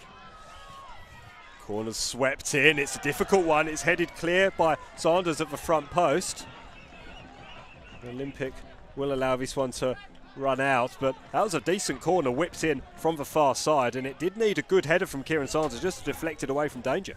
That's right, and I think of the back of Madley on the far post here, but yeah, great ball whipped in there. Lions need more of that, really test out the keeper. It's a good header from Reardon. Mitch Hall keeps it in, but he's dispossessed. Mitch Hall everywhere again. I think he had the last shot there for Lions as well, but just doing great work in midfield there. Really needs a few of his teammates to go with him and try and step up a bit. Lovely flick inside for Shepherd by Solorzano, but again Solorzano just not having the impact that he'd like. And that's sloppy from Matthias Simic, and that allows Zelfi Nazari to race down on goal. It's Nathan Reardon who comes back to halt his progress. Olympics still have an opportunity through Jez Lofthouse on this near side. He cuts back inside. He's dangerous in these situations. That was a little bit further away than I thought on I first think so, viewing. But sloppy there by Simic at the back, and Reardon did really well to come across. I think that's a bit of awareness there from Nazari. Could have had Reardon in all sorts. Someone on a yellow card, you just got to tear in for goal there. Doesn't matter, just try and get across him. And I'm sure Reardon would have been in all sorts of trouble, but turned out there by Nazari, and he kept the ball, and Lofthouse with a great effort to the far post, but not quite close enough. Deflected wide by Danny Kim in the end, so excellent defending from the home side, but they're up against the wall, and it looks like Shelford went to deck there. He's back on his feet, and there's plenty of movement and wrestling going on in the middle. It's a head by Sean Carlos at the near post, but it's still there. Here's Kieran Saunders, I believe. It was Kieran Waters who managed to get the shot away, and then Danny Byrne just hit it back inside. It's in at the back post, but the flag was up, and in fact, I think it might not have counted anyway, because I think offside there on the far side, but the flag was up, but I actually think it might have been Nathan Reardon who managed to get out and get a block in before it managed to go into the back of the net. So excellent work again from Lions at the back. That's why they've only conceded 11 goals this season. And up the other end, that's why they have scored 84, but they can't quite put it in the back of the net. Still an opportunity now though through Danny Kim.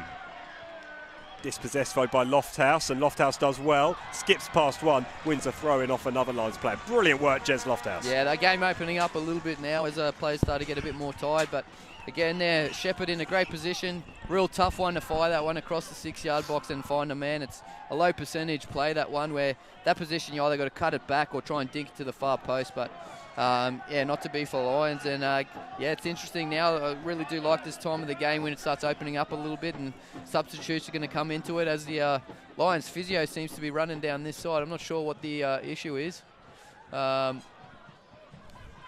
Looks like something behind us, so hopefully everyone's all right. We'll keep our attention on the field as Marek Madley squared up by Waters and wins a free kick. Waters isn't happy about it, but it looked a good decision from here by Matt Skinner, and an opportunity now for Lions to get themselves into a good position to deliver a ball into the box.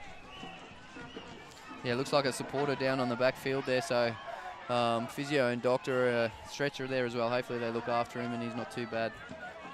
We'll keep our eyes on that, but we will pay attention to this free kick as it's delivered in. It was a free kick conceded by Kieran Sanders in the end. Yeah, just done well to win that one there. He ran into a bit of a dead end, and good double teaming there from the Olympic players, but unfortunately they've given away a free kick here. It's difficult, isn't it? Sanders couldn't go anywhere, and it's excellent, intelligent work from Marek Madley to win the free kick.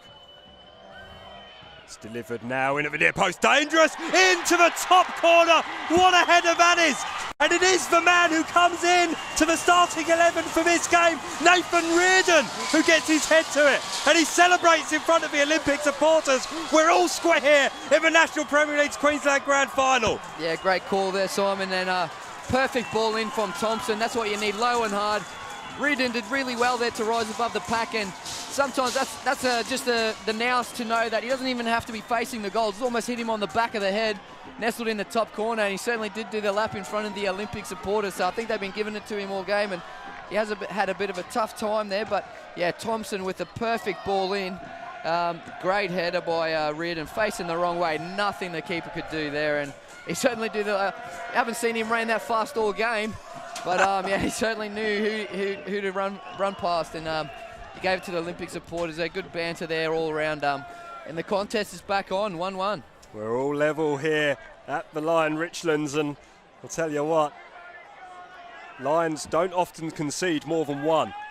And that's right.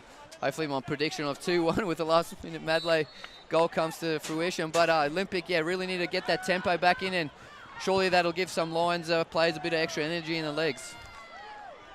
And really they have dominated possession without creating too many chances in the back end of that first half. It's been fairly even and open in this second half. They've done well to get back into it, but you're at your most dangerous, at your most at risk after you've just scored.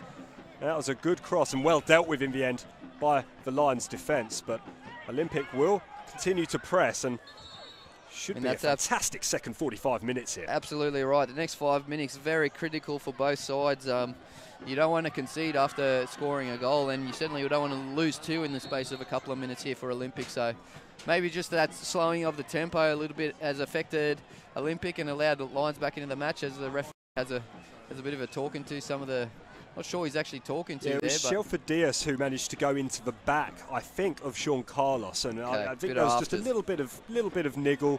Perhaps a few things are being said. I'm sure. No doubt. Anyone who's played football knows that there's a fair few conversations that go out on the field that you wouldn't want to bring to the dinner table with your mother or your grandmother.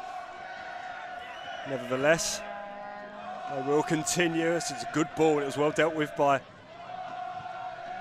the goal scorer Nathan Reardon at the back, but he's up against it again with Zelfi Nazari, bringing all his tricks out. Goes back to Steve White, who opened the scoring in the first half for Olympic, but a little bit of niggle coming in now, and Merrick Madeleine and Shane Stefanuto having a bit of a conversation just in front of us here. A few uncharacteristic errors creeping into the Olympic game there. Stefanuto, you wouldn't see him put it over the side like that too often, but yeah, Lions players really up for it now, and it's getting a bit physical. Hey, referee.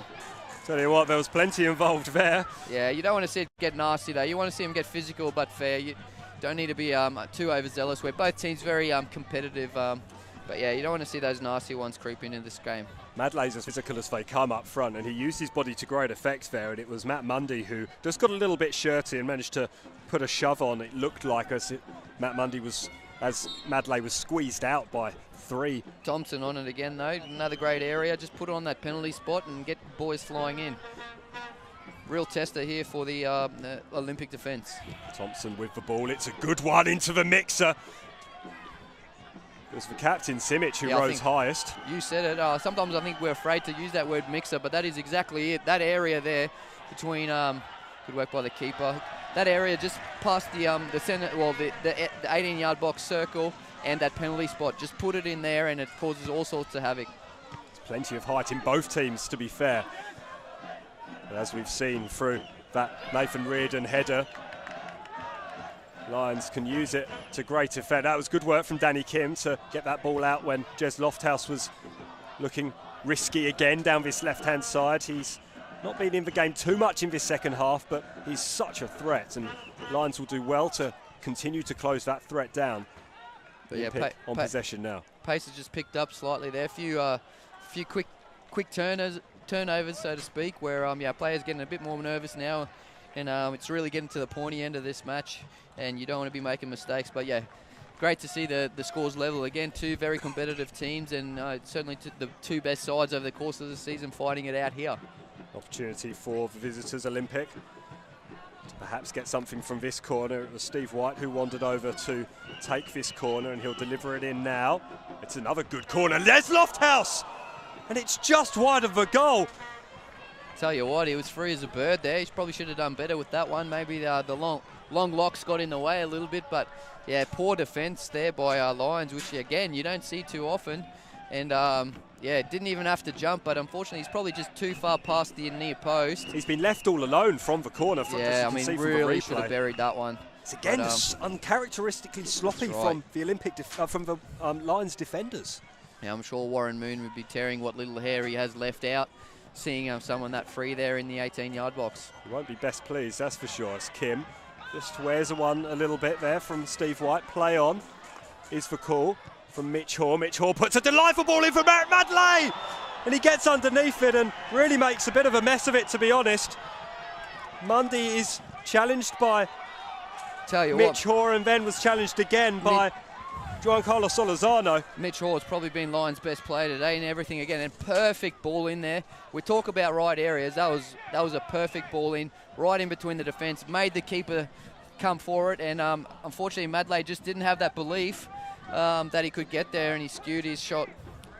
Just too far ahead of him, wasn't it? And right, Madley normally would be able to gobble them up and put it into the back of the net, and we could have been talking about Lions taking the lead, and it wouldn't have been in the last minute, but your prediction would have been coming true, but still plenty of time for that to happen, 25 minutes or more.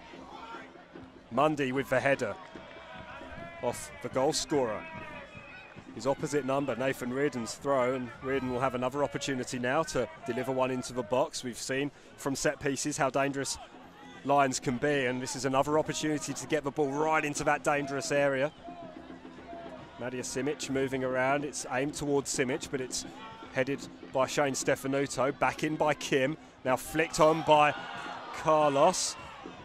Shouts of handball there, but certainly off Kim Stefanuto's again. chest. Madley still bouncing around, bit of head tennis. Kim once more hits it back in, but now it's hooked clear for Shelford Dias, and Dias all on his own, apart from Jez Lofthouse, and he can't squeeze the ball through to him, but still an opportunity now, perhaps for Zelfi Nazari.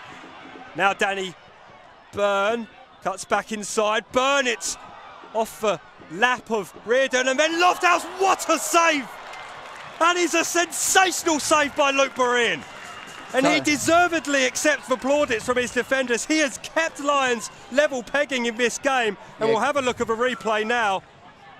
It was a good block initially. It fell kindly for Lofthouse, but how about that? Point blank, Luke Berean. Yeah, you're not going to see better than that. Even at an A-League level, Lofthouse again really should have done better. He could almost have a hat-trick. It's another brilliant save. It was Lofthouse again with the free header. Byrne hooks his clearance out. He flaps at it, does Luke Berean. It's still in there.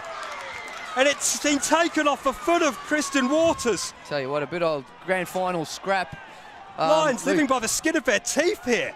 I'll tell you what, his lucky beanie's paying off tonight. A couple of great saves there, and Olympic can count themselves a bit unlucky. There's a classic goalmouth scramble. We'll have a look at it again as we wait for the ball to be returned from the crowd.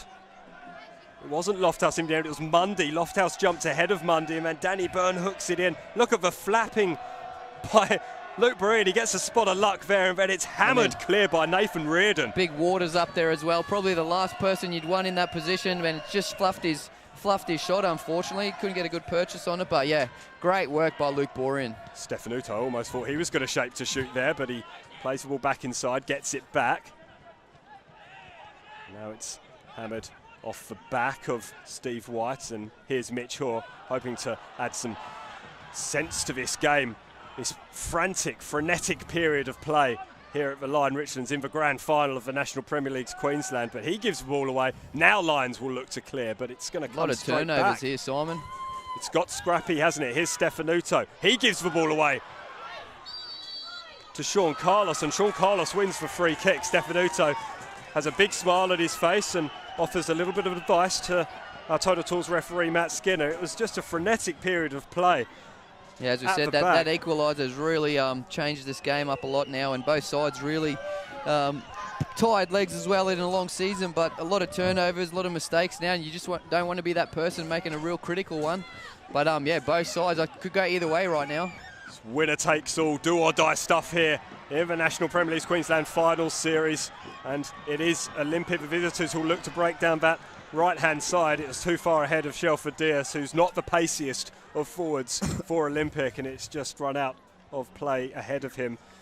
And we'll be able to finally catch our breath over the next couple of minutes. If we've got about 20 minutes or so of this in store for the next period of time, we should be reaching for the strepsils. I think we'll be looking to not speak for the next couple of weeks, Jonty, but we will be back in action when Lions host Edgeworth Eagles in the quarter-finals, as it is, of the National Premier League's Finals Series nationwide. Tell you what, it's been great to have. Oh, here we go. Opportunity again for Diaz. Diaz racing into the area. That's a really tackle by Danny Kim. Yeah, it can't had argue to with be that made. one. But again, Day's just not confident on that left side. He should have pulled the trigger again. Found himself in a great spot as Madley wins a throw for his side. Yeah, again, another sloppy one at the back for Lions. As we said, a lot of turnovers, a lot of mistakes. It's actually good closing down by Reardon, and then a brilliant tackle. Absolutely sensational stuff from Danny Kim. Yeah, Danny Kim, Mitch Hall have been some players for Lions this season, and sometimes the unsung heroes because they don't bang in all the goals, but tireless work there again, and great covering tackle by Danny Kim. That's what you want from your holding midfielders, or sixes as they call them. Really covering the defence there, and another great opportunity for Olympic wasted. Inside, there's an opportunity now for Mitch Hoare. Plays it inside to Sean Carlos. Madley on the turn. It was hacked clear by Matt Mundy, who got a little bit of a push for his troubles from Madley. Yeah, good work, Mundy again. Another experienced player there making a critical challenge. It's a good ball in. Madley's got his head to it. He was always going backwards, though. He was unlikely to ever get a solid enough connection, but really good opportunity for Lions again. Tough one, but he probably could have brought that one down and hit it with his foot. Very tough when you're running backwards to get any pace on the ball when you're heading it. And Kristen Waters was in close attendance, so it would have been difficult. We'll just bring you an update from the National Premier League's Women's Queensland final. And it was the Liani twins, Sian and Freya, who combined. So we see a free kick given against the substitute Nathan Shepherd. That was for a foul on Kazuya Ito. Yes, it was the Liani twins who combined to score the only goal for the Brisbane Roar NTC as they beat the Gap in the grand final up there at the Gap. So the Gap, a traditional powerhouse of the women's game as well, so I'm sure they'll be quite disappointed. But future incredibly bright for the Brisbane Roar women's team, W League team. Another great game to finish off the season there and here. So unfortunately, the soccer's going to stop soon, so you might have to join a futsal team, get down there and do a bit of five-a-side or six-a-side, wherever the futsal is now. But surely you can do that on the Queensland Football website. You sure can. Kicking off on the 29th of September, the South East Queensland Futsal Premier League. You'll be able to get all your information about that on footballqueensland.com.au. Thanks to Darren Lutton for the call in that National Premier League's women's game. He's been bringing us all the women's matches this year. He's done a fantastic job as well. And Rafe Griffin bringing you all the Football Queensland Premier League matches, as well as last week's semi-final here between Lions and Moreton Bay United. It's an opportunity now for Juan Carlos Solorzano. Looks to play the ball into Madley. Madley goes down. He's looking for it though, and I think he was trying to con referee Matt Skinner, and Matt Skinner didn't buy a ticket for that one. Yeah, probably should have gone there earlier from Solorzano, just held on to it a bit long. But yeah, game opening up now. It's real end-to-end stuff. It's incredibly stretched, isn't it? The players will be really feeling it in their legs after a long season. That's right. And I mean, great work by the team here as well. It's really taken this game to another level with replays and great coverage. Really makes it great for the local game and for people tuning in at home. Here's Nazari. Nazari gets to the byline, far too far over the head of Danny Burton, who's not the tallest. No, that's right. And again, we talk about it often, just those wide areas, those critical final balls. That's probably the difference between the NPL and the next level up, is really finding that pass at the final third. Stefanuto tried to squeeze it through to Jez Lofthouse from the wide left, but here's Merritt Madley, and he goes down after a strong tackle from Kieran Sanders, and it was an illegal one, according to our Title Tools referee, Matt Skinner. And another opportunity for Lions to just catch their breath and get their foot back on the ball. The premiers from this season, Lions, they finished on top of the ladder, 7 points clear of Olympic in second, the top two teams in the States competing here in the grand final, and an unbelievable atmosphere being created by the supporters all around the Lion Richlands. We'll get a attendance number for you shortly. Thompson uses his body to play the ball back towards Reardon, and Reardon over to Simic, and now here's Josh Brindle South. Plays that ball forward towards Sean Carlos, gets the ball under control eventually. He's under pressure from Steve White. Back to Brindle South, looking for an option. That option is Marek Madley. It's fallen for Marek Madley, and he can't squeeze it across to Solorzano. Former Raw man, again, not having the best of days for 30-year-old Colombian. And that man Mundy there again doing great work at the back for Olympic. Certainly got his head in the game tonight. But a few challenges flying in now. It's great to hear the Lions supporters getting vocal as well. Trying to give it to the Olympic ones who've been fantastic all match today. Really created plenty of colour and atmosphere to the occasion. It's gone a little bit quiet now. Nerves starting to creep in perhaps as Mitch Hoare goes in for a 50-50 with Jez Lofthouse and wins it. Yeah, and wins the ball for Lions. Great anticipation there from Mitch. Thompson goes wide and behind where Shepherd was, but that'll allow Olympic to come away with it. Here's Lofthouse. A little bit casual from Lofthouse. He goes back to Stefanuto. Stefanuto gives the ball away to Shepherd. Awkward. Shepherd with the shot. That wasn't too far away. Worth the effort after the turnover. And Stefanuto, well, he would have been hanging his head a little bit had that goal got in. That's right. I think very similar to the Olympic goal down this end, but I think Mooney had that one covered. He was hurrying to his left there as we watch this replay, but yeah, sloppy ball there from Stefanuto. And great effort by Shepherd, but not on target. Maybe Stefanuto might argue Saunders maybe a little bit ball watching and not quite anticipating that pass. But again, you got to find the mark. And as we see Olympic go for their first substitution with Danny Byrne, the captain, taking a little bit of a rest now, and 12 on in Costa Psaris. So lively young fella. One of those can either have a blinder or can go missing. So for his sake, I hope he has a good one. Had a great season last season, didn't he, Costa Psaris? He always seemed to be at the heart of everything that Olympic were able to achieve, but he's had a less influential part to play this season, playing predominantly from the bench. He's a mighty fine player to be able to bring on and has plenty of pace to be able to inject that and stretch the game even further. Ball comes in from Thompson. It's a poor one. Yeah, not a great one there, but Lions seem to get him more joy out wide here, as Olympic did in the first half, and Olympic really finding it hard to get out at the moment. They trap deep in their half, and I'm sure their coach would not like to see this too much longer.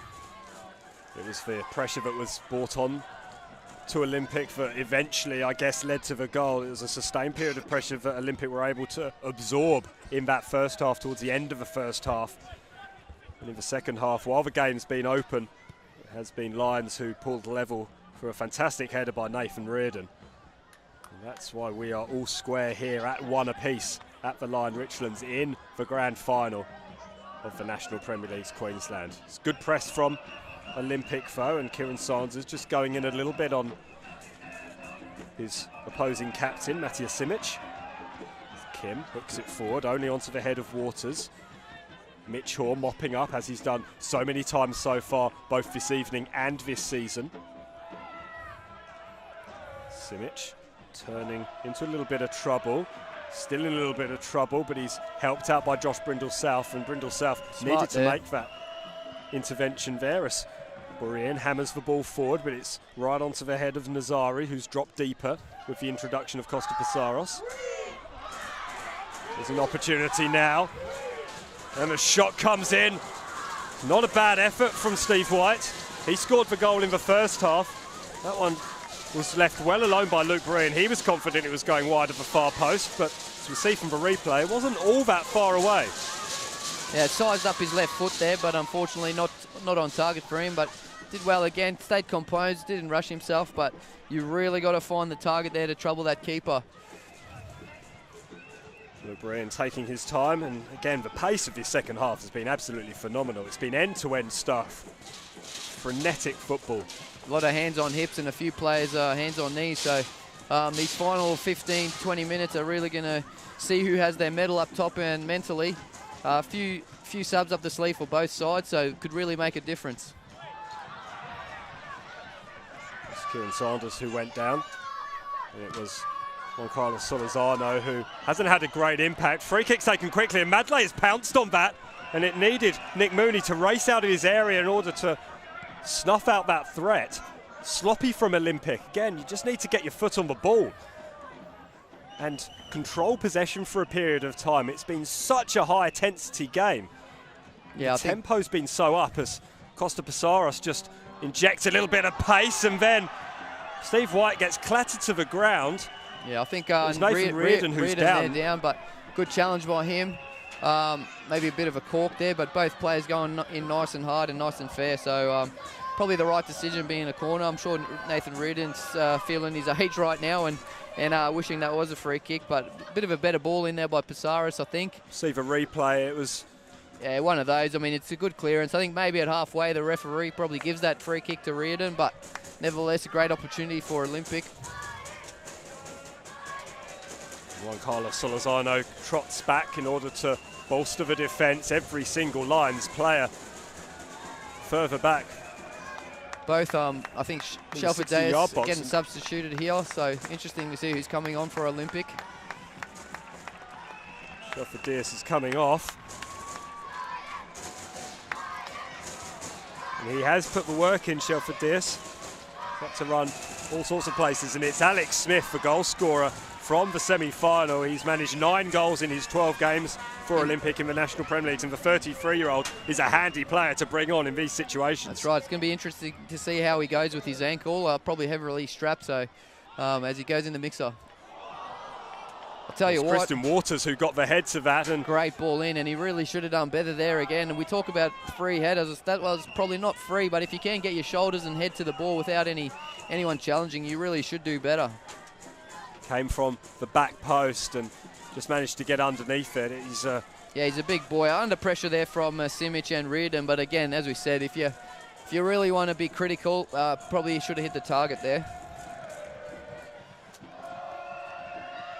Good player to have to come up, Kristen Waters. He is quite handy with his feet on occasion and does on occasion play up front as a big target man when Olympic are struggling. He's served that utility purpose on a couple of occasions over the course of the last few years since being at the Yeronga base side.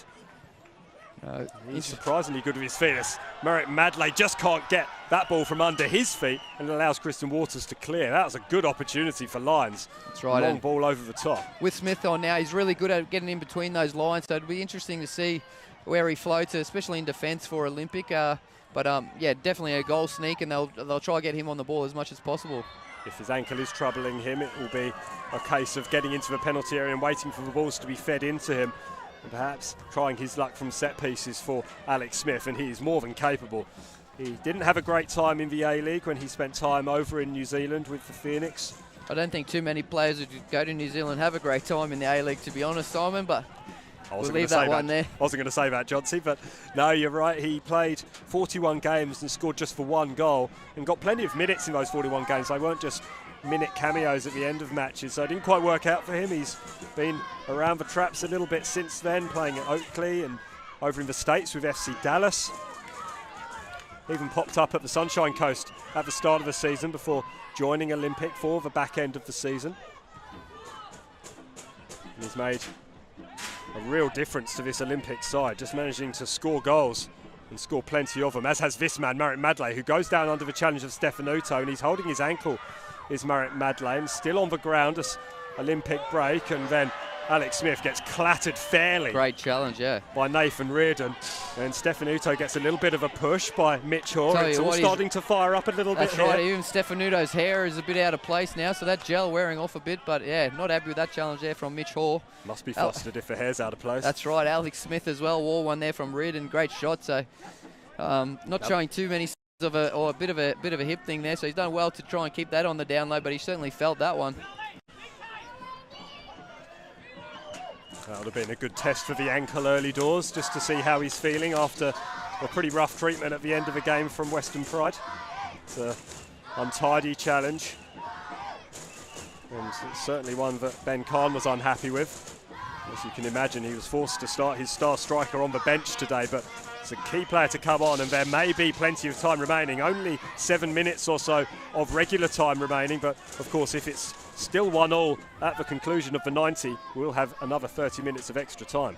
So I'm sure most of the supporters here won't be too disappointed about it. It's been a great contest, but with not much time left, it certainly leaves the door open for someone to be a hero. Perhaps your man Merrick Madley as per your prediction. Here he is now. He's crowded off the ball by a combination of Mundy and Stefanuto, and then he clatters into the back of Stefanuto and concedes a free kick. And that was unnecessary from Madeleine. Stefanuto is just having a word with the assistant on this near side, Joey Lee. We'll tell anyone that will listen about his problems, but yeah, great competitive there again from Stefanuto. Not much the linesman can do, but nonetheless, I'm sure he'll cop a serve all game from Stefanuto as he continues here. There was the linesman who actually called for free kick. I think Matt Skinner was looking upfield, so perhaps he's just enthusiastically thanking Joey Lee for spotting the indiscretion from Marek Madley, who bundles again into Kristen Waters. We spoke about that contest before the game. 6 of one, half dozen of the other is the opinion of Matt Skinner on this occasion, as Shepherd puts a ball in just over the head of Juan Carlos Solorzano. Again, it's not been his night for Lions, has it? The former Mooney certainly has done a great job for Olympic there in goal. Again, just gobbling that one up, and bit of an aimless kick downfield, but I think everyone's feeling it a little bit as Olympic to look to counter here. They really need to get advanced in the Lions' defensive third and get that ball to Smith and see if he can come up with some magic. It's a poor touch, wasn't it, by Matthias Simic, and that's a glorious ball for Costa Passaros, and Costa Passaros gets there ahead of Josh Brindle-South. Brindle-South deflecting that ball up into the air, but it's still there for Costa Passaros. He can't quite take the ball under control, though, and Costa concedes a against Sean Carlos. That's probably the benefit of having Passaros there instead of Danny Byrne, with all due respect to Danny Byrne. A lot more pacey from Passaros to retrieve that ball, but not the guile of Burns, and sloppily giving that ball away, which he did well to retrieve. And then a poor foul there as well, where Sean Carlos going the wrong way, and probably better to just let him have the ball and then press them. Mitch Hall was just stretching out the hamstrings there. He's just feeling a little bit as Mundy goes right over the top of Solorzano. Yeah, harsh one there on Solorzano. Not much you can do when the defender climbs all over the top of you, but usually the way they give that to the defender. The whistle go, and you assume the free kick's going in favour of Lions in that situation, because Matt Mundy really did get a run and went on to the top of Solorzano. Tried to go for a piggyback ride. It's late in the game. Perhaps he's trying to rest his legs, but it was a tough one. Yeah, but again, Mundy with some great work there at the back. He's a very tough competitor, and not much has got past him tonight, that's for sure. Yeah, I'm really not sure what Juan Carlos Solorzano can do there. Matt Mundy attacking the ball. If anything, it was nothing. May as well have allowed play to continue, Matt Skinner, but the wash-up is that it's a goal kick that will be taken by Luke Moran away to our left. Interesting to see the time added on here. We haven't had too many stoppages or substitutions, so shouldn't be too much more than a couple of minutes. Not been too many at all, as Kazuya Ito just races through and mops up that loose ball. It was high, and that was the appeal from the Lions players, but that's not the opinion of Matt Skinner. That's an untidy one, and another free kick given against the Lions player, and it was Kristen Waters who went in over the top that time. Yeah, Sean Carlos there in a bit of pain. I don't think too many players would like Waters coming down on them, but yeah, good call there by the referee. Waters certainly deserved that free kick, and Sean Carlos coming off second best there.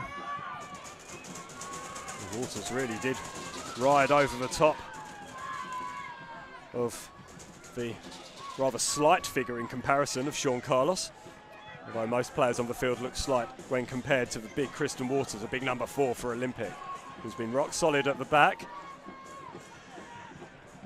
The Olympic have all the play now as we close in on the final 3 minutes of regulation time here at the Lion Richlands. It's Lions 1, Olympic 1 in the National Premier League Queensland Grand Final. Simon Smale and Jonty Richter bringing you all the action on the Football Queensland live stream. That's sloppy from Kristen Waters. An opportunity now for Solorzano. Solorzano plays the ball through towards Shepherd, and then Madley gets a shot away, but it's blocked brilliantly by Mundy. Excellent defence from Olympic. Yeah, great covered defence there by Mundy. Again, he's been excellent there at the back for Olympic. Sloppy again. I think both sides making a lot of errors now late in this contest, but yeah, Lions, they're disappointed they didn't do better with that opportunity as the Olympic, Sean Carlos, good tackle there, twice by Mundy actually, but Olympic supporters really giving it to some of the Lions players there and trying to encourage their own players to clear this one. 2 minutes remaining. We'll keep our eye on the board. And the fourth official, Jason Crowe, is getting that ready as we speak. It'll be a long, long throw into the middle. And the Lions percent, they'll be hoping someone to get on the end of it. Madley was crowded out of it somewhat. Lofthouse is forced to play the ball back towards his own goal, and it's hacked clear by a sliding Kazuya Ito. Ball goes out for a throw, and the Lions will build again from the back through Andy Thompson. Both coaches up out their seats now in the battle of the puffer jackets. Both coaches, I don't think whether it's 25 degrees or 8 degrees, they both got those jackets on, so maybe a bit of luck for them too, but yeah. That's cold for Queensland, Johnson. That's right, mate. But Saunders there with the rush clearance and gives the opportunity to Lions here, getting deep in Olympic territory.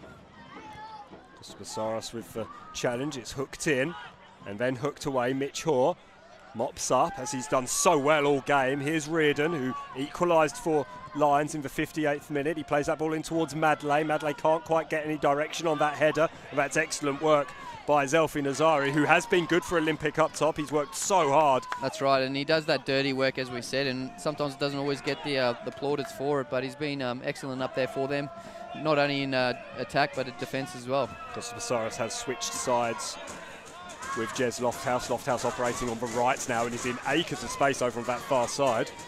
If Olympic can conspire to get the ball over that side, they could have some problems, Lions. It's trapped on this side with Shane Stefanuto for the throw. Bit too far from Stefanuto. And then Nazari is bundled out the way by Andy Thompson, and it's shepherded out by Reardon for a goal kick. Luke Berean will look to get this ball clear. It is 4 additional minutes at the end of normal time here in the National Premier League's Grand Final. There is nothing to separate these two sides. Lions 1, Olympic 1. It finished 1-0 to Olympic in round 3 at Goodwin Park. 1-0 to Lions here at the Lion Richlands back in round 16. And Lions won the only other encounter between the two sides this season in the FFA Cup round of 32 back in July. 3-2. There was late drama in that game. Will there be late drama in this? And you'd think there probably will be one more opportunity for one of these sides here tonight. But yeah, again, Thompson on the ball. He's whipped in a few nice balls for Lions, and let's see if he can do it again. Olympic have put everybody back. Lions not committing everybody forward, but the ball comes in now from Thompson. It's a good deep cross. It was Madley who's there, just making a nuisance of himself. Mundy again with some great work at the back. He's been good, Mundy, for Olympic. A little bit of niggle on occasion, but he's done what he's needed to do, particularly defensively. Ball is headed back away by Christian Waters. Can White get this ball under control? Brilliant tackle by Kim. Excellently timed. Here's a substitute, Shepherd. Opportunity for the goal scorer, perhaps. Reardon goes down. Now this is a good opportunity, deep into injury time. Yeah, Reardon making a nuisance of himself up there. There's a bit of afters from Mundy and Saunders. I don't know what they're doing. That's silly from Saunders. No need for that. It's already a free kick. Just get out the way and set your wall up. You don't want to get sent off now and really punish your side. And they've been excellent, Mundy and Saunders, so nothing stupid from them, but a bit of afters there. I'm sure knowing Nathan Reardon, he loves to give a bit of a comment. But free kick nonetheless. I don't think Madley was completely blameless in that situation either. He was down on the ground. But you're right, I mean, Kieran Saunders, he's a combustible figure, but it's a little bit silly as Christian Waters manhandles the wall, all 4 of them in the wall, out a little bit further and just waiting to be told where he has to go back by Matt Skinner. You sense this is the opportunity, and it's Andy Thompson who's taken it upon himself. He has scored twice this season, Andy Thompson, but this will be clearly the most important of those goals. Sean Carlos always fancies himself on these spots as well, but tall wall there from Olympic. It would be a tough one, this one. It'll be Thompson over the top. Never going in, that one. A lot of pace on it, but yeah, never going to trouble the keeper. That wall was, I mean, that's probably one of the shortest distances I've seen this season from a wall. Sometimes they can have them back about 28 metres, but that certainly was 9.3. Looked right on the limit of legitimacy. that wall. That's lovely work over on that far side by Jez Lofthouse. Lofthouse has done brilliantly to win a free kick in that situation. And there's still time for drama, this time at the other end. Yeah, great opportunity here for Olympic, and hopefully they can do better with their free kick. Not so much so like Lions at the other end, but I'm sure there'll be a few boys putting their hands up. Probably too wide for a shot, unless you got a nice Cristiano Ronaldo dip on you. But no offence to everyone on the park tonight. I don't think anyone's capable of that from here, but certainly a free kick there. That's so good from Jez Lofthouse. He's done so well in those situations, and he was being crowded out of that. That's did right. Just enough. Here comes that free kick. It's very, very deep. Waters helps it back, but it's over the bar, and that's a real wasted opportunity from Olympic. That's right, and Lofthouse did so well there to win that with 3 around him, but unfortunately a poor free kick there. Tired legs probably to blame. Not too much left in this game, and that could have been a great opportunity there had they got in the right area. In fact, there's nothing left in this game in normal time, that is. We will go to an extra 30 minutes, extra time in place. It'll be a couple of minutes now while we just have a look at the highlights of the second half. And it's the second half in which Lions managed to get back on level terms, and it was in no small part thanks to the efforts of Marek Madley, who managed to put in a lot of effort up front. He was unable to find the back of the net though, which is a rarity this season. It's only happened twice in a Lions jersey for him. Yeah, and a lot of both sides are creating a lot of opportunities, but just not nailing that final pass as we talked about. Olympic had some great ones there where, again, just not finding the target, and some amazing saves there by Luke Borean. And really, Olympic will be kicking themselves that they didn't equalise on 2 of those occasions, but some great work in goal, as we said, from both keepers.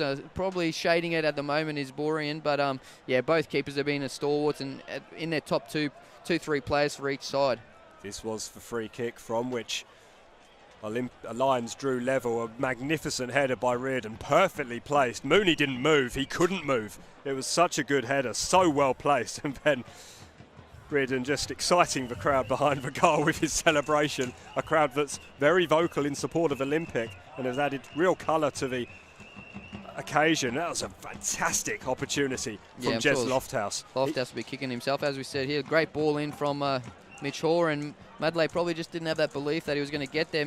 Mooney in 2 minds. But yeah, again, I missed it first time round. Mitch Hoare thought that ball was in as soon as it met the foot of Marek Madley. And here's the save. That is magnificent from Luke Borean. Absolute point blank range, and another good opportunity for Jez Lofthouse. And perhaps he should have done better, but you can't fault the save. It was absolutely incredible. And as again, was that. From Mundy, who's been excellent at both ends of the field, but yeah, Borean certainly earning his money tonight. He's a recognisable figure and he's done incredibly well. Here was another opportunity, a brilliant tackle there. And it's been a bit like that end to end in this second half. There's been so much drama. That ball just being taken under control a little bit more by Marek Madley. We could be talking about a winner here, and then the header always off balance, but it's been an incredible grand final. We always have drama in these grand finals. They're never short of action. And we will now have an extra 30 minutes to enjoy. 15 minutes each way for the uninitiated. Yeah, it will be interesting to see who stands up for either side now. A lot of tired legs out there, as we said. I think one sub up the sleeve for both sides. And just to confirm, they can't make a 4th substitution, which was a massive error by the referees last week, unfortunately. But both sides, I think, 1 substitution left. And it's gonna be critical. But I think Mundy's probably shaded it out of the defensive players tonight. Been excellent at the back, as we said. Some great covered tackles. Nazari up front, been superb doing that dirty work. But both sides not shirking the occasion, and just need to be better in that final third. And again, it's so easy for us to say that up here, not running around out there. But that's going to be the difference tonight. Just a little bit of quality. Smith on that A-League experience, he's got that. Salazano, A-League experience, he's got that. Madley, as we've talked about, great goal scorer. Lofthouse still there, who's scored some spectacular goals this year. So we're really looking to one of those 4 players to do something magical here and steal it for their side. It has been a remarkable game so far.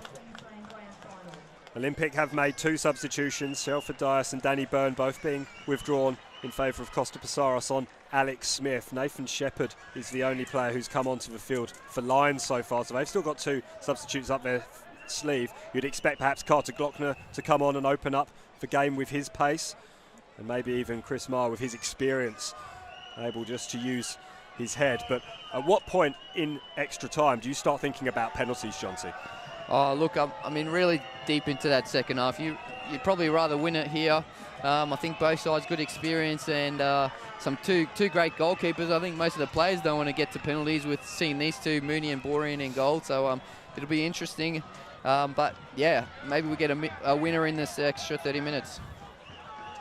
Nothing separates these two sides after 90 minutes. Will the extra 30 do the business? Here in the National Premier League's Grand Final, Matt Skinner looks at his watch. He gets things underway with Olympic in the dark blue, kicking from left to right as we enter extra time. 1-1 at the end of normal time between Lions and Olympic. And Jez Lofthouse racing downfield, but he's run up a blind alley and is dispossessed. And now a free kick, and we're going to see a yellow card, are we? No, just a speaking to. And there have been a couple of niggly fouls creeping into this game, Jonty, and you'd expect that in this game.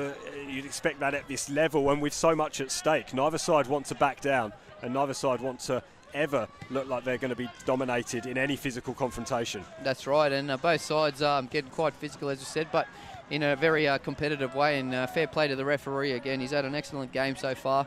Not too many talking points from his point of view, but yeah, we'll see how this one unfolds. Josh Brindle South just overcommitted there somewhat, and he was fortunate perhaps that Costa Pasaris allowed the ball to run out, but nevertheless, we have two balls on the field, so Luke Breen will just wander over and get this ball out of play. And Lions would do well to just wait to make sure that he is back in position before getting play out, and that's exactly what Josh Brindle South does.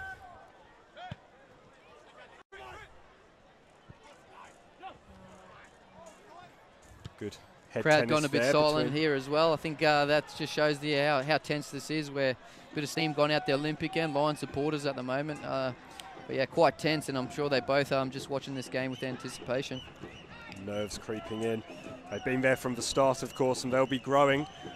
Knowledge that any mistake could be costly and could cost their team a championship. Lions desperately hoping to do the double in their first season in the National Premier League's Queensland. Moving the ball around well. That's a sloppy pass. Yeah, poor decision there by Carlos.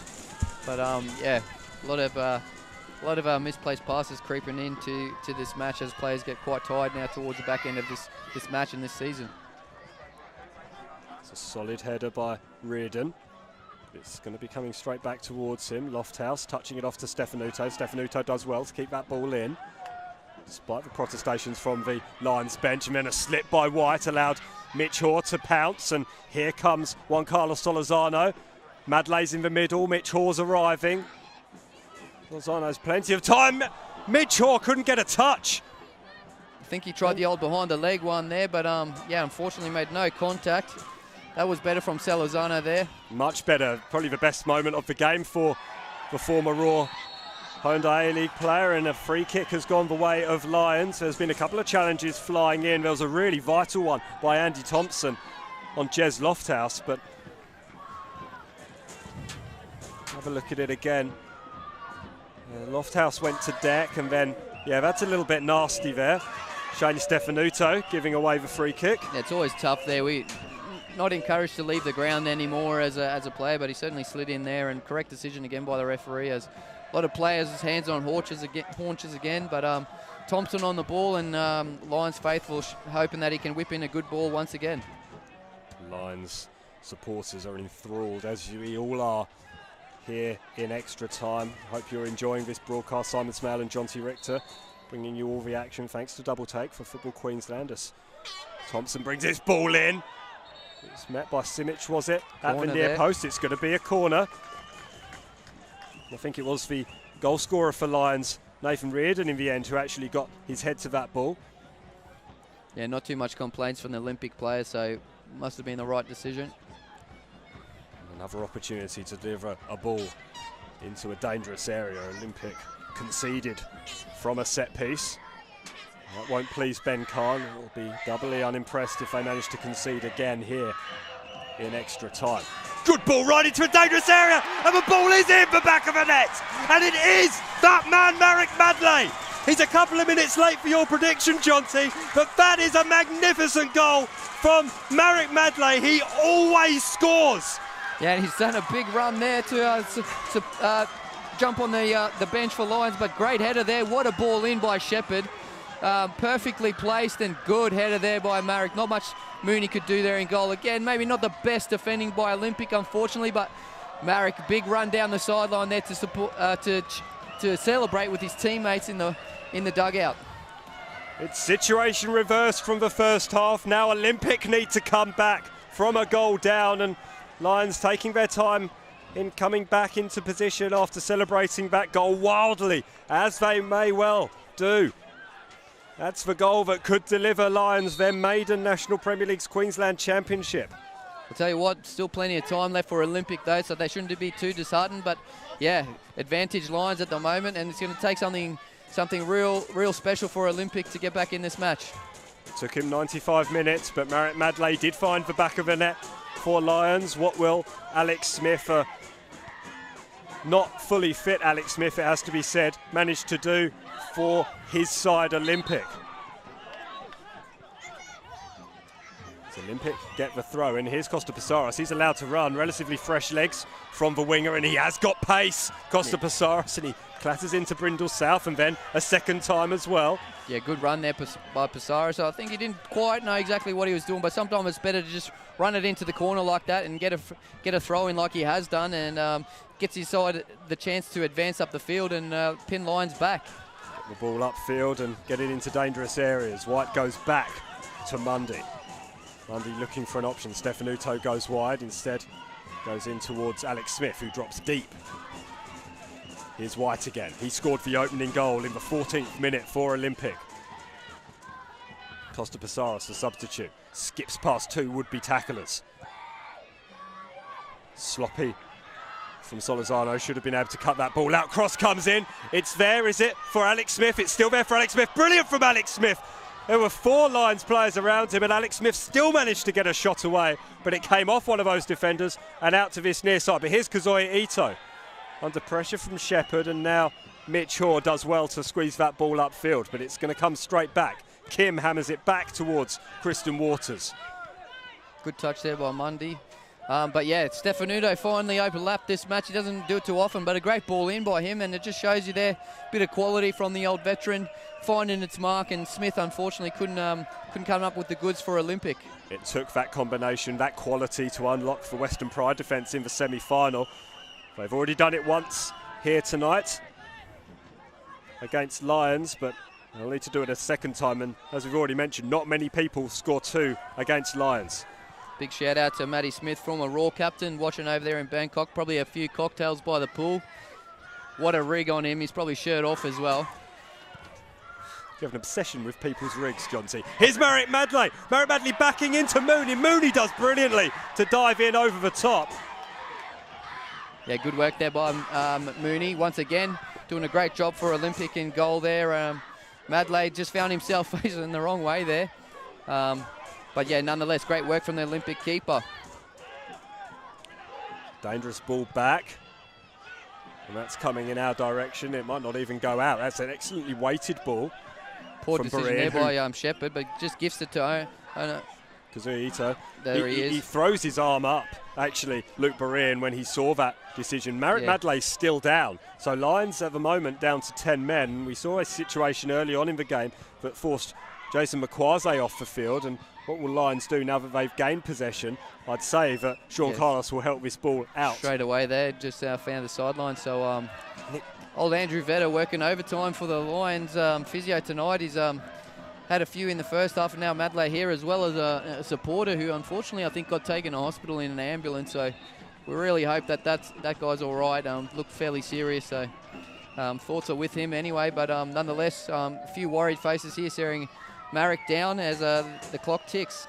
Not many people have moved from their positions, and you can't blame them. It has been a fantastically engrossing game. Everyone on the edge of their seats or standing on the tips of their toes, trying to catch a glimpse of the action. Don't know who. Really good crowd here. That's right, and I don't know who's going to favour this stoppage. Olympics certainly trying to get back in this match. I think Lions were happy to just keep this game rolling on, but both sides get an opportunity now to go have a chat to their fellow coaches and have a quick drink, and a few discussions going on here and there between players, and just shows the nature of the contest. Still certainly in this Olympic, but yeah, they really need to come up with something, and something soon. What does a coach say in these situations, Johnsy? What can you say in these situations? Probably just calm down and try and keep the ball a little bit. As we said, a lot of turnovers, but even from a coach, it's easy to say that. I mean, these guys have been out there for what will be 2 hours once this game's finished, and yeah, it's just that final pass again. There's going to be a lot of space out here, and sides are going to get the opportunity. It's just they've got to slow down in that final moment and pick their spot. It's so easy to say, but yeah, too many players get in that position and just rush things. Madley looks like he's going to be helped from the field, and that's not good news for Lions. They do have options on the bench. Still 2 substitutes remaining for Warren Moon to shuffle his pack. Looks like a bit of a head knock for him there, so maybe a bit of a concussion test as well from Andrew Vedder there. But it did look like while he was backtracking, Mooney, in trying to get the ball and doing so fairly and legally, just managed to perhaps catch Merritt Madley as he was backtracking, and that might have caused a couple of problems, and we hope that he is okay, as indeed we do send the thoughts to the young person who was injured behind us here, and hope that he's okay and that he's able to watch this game on replay. Stefanuto as well. We're not sure if he's going around next season, so I'm sure he'll give his everything if this is to be his last game of football. But yeah, absolute servant of the game up here in Queensland, and certainly trying everything now as he gets more advanced up the field.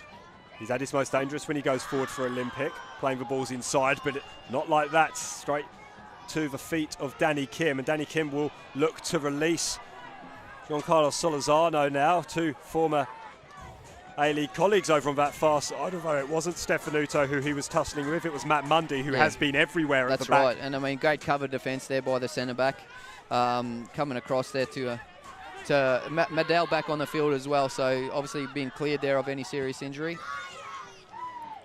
Looking to just take a bit of time to get himself back into the game as Alex Smith comes deep to kick that all up, and here's an opportunity now for Olympic. Jez Lofthouse going wide. Lofthouse cuts back inside. It's off the chest, Thompson I think, there, of Andy Thompson. It was a good work from Jez Lofthouse, and here's an opportunity for Madley, and that was an ambitious effort.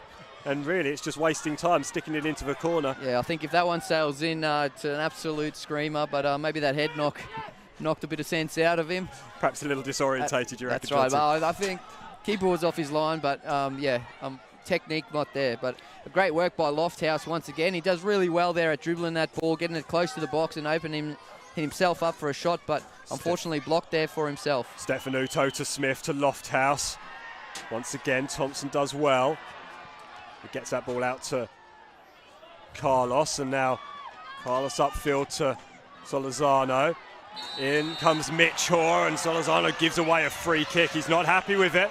Madley looking to the bench as well. I'm not sure if he's signalling that I don't need to be subbed or I would like to be subbed, but certainly putting his hand up there to the bench as the physio up off his seat again, as Stefanuto in a great area. Stefanuto inside to Smith, or at least in the direction of Smith, but it's that captain, that man again, captain fantastic for Lions, Matija Simic, who's there to read the situation and snuff out the danger. He only puts it at the feet of Matt Mundy though, and he puts it back out wide to the new substitute, Costa Passaros, and Passaros has Ito on the overlap. That's a great header by Smith. Good ball. Really good opportunity. Yeah, I mean, we talked about it, hitting those areas, and that was, again, someone of Smith's calibre. You could argue that's a free header, and again, you've got to make the keeper worth. Probably just trying to put too much. Yeah, I mean, good cover defence by Thompson, but Smith with the front running there, he's got to bury that one, and someone of his quality really should have buried that in the back of the net. But again, just trying to put too much on it, and it's over the top as Marek down on the ground again, which looks like he'll be substituted. Looks like game over for Merritt Madley. And he is applauding the crowd over on that far side. We're going to see a substitution. It's going to be Chris Marr who comes on, the 26-year-old who feels like he's been around for about 100 years, particularly around Football Queensland competitions. He's played for Strikers, Mitchelton, Rochdale, played with you at Strikers for a number of years, John T. He's a cool head to bring on in these situations. Yeah, that's right. He's got some great ability, Chrissy Marr, just all in the head for him. So he does a lot of coaching as well. So I'm sure a lot of his young fellows will be here screaming, "Ooh, Chrissy Marr," and hopefully he can come up with something special as well. That injury to Marek Madley, we may well see a couple of minutes added on at the end of his first period of extra time. We'll await to see the board. Should be imminent with just 20 seconds or so remaining. Alex Smith was offside, but Jez Lofthouse has got a run on here. And what on earth is Luke Boreen doing? Well, you could judged argue it well in the end. He did enough, and Lofthouse did extremely well there to evade him for one, but just couldn't regather. It's one of those, maybe a more experienced player would have just left the leg dangling in there and copped a hit from Boreen and won the free kick. But as we see here, great ball in there. Smith did an excellent job of not touching that ball being offside, but he stopped the clock there as Olympic supporters got a few security guards coming over just to have a word. I think a few getting a little bit ambitious there and giving it to Boreen, which he loves. But yeah, we don't need that. They've been great all night, the Olympic supporters, so hopefully they don't ruin it now. But really have been tremendous for the Olympic side. Yeah, security has been called over, I think, on the advice of Nathan Reardon, who I think had something thrown in his direction. It might have been liquid. But nevertheless, it's not something you want to see. We'll ignore that though and focus on the action on the field. There's been plenty of it. Opportunity now over on that far side. Great battling over there. Mundy, Stefanuto coming back to help. It's a substitute Chris Marr with the audacious back heel. It's worked out for Lions though. Here is Chris Marr. He's closed down brilliantly by Zelfi Nazari. Nazari is mugged in the end by Chris Marr.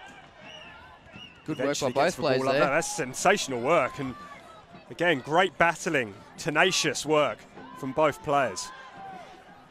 Here's Sanders. There's going to be a little bit of push and shove here, and I think this has been brewing. Kieran Sanders with a bit of an ugly tackle. He ended up taking out his own man. Cleaned up his own player there, just trying to smash anything that moved, but sloppy pass. And yeah, again, 2-footer, that's a disgrace, man. You don't need to do that. As we see all players in there, he didn't need to do that. He's a better player than that. That's not very intelligent from Kieran Sanders. He does have a short fuse. The yellow card is out.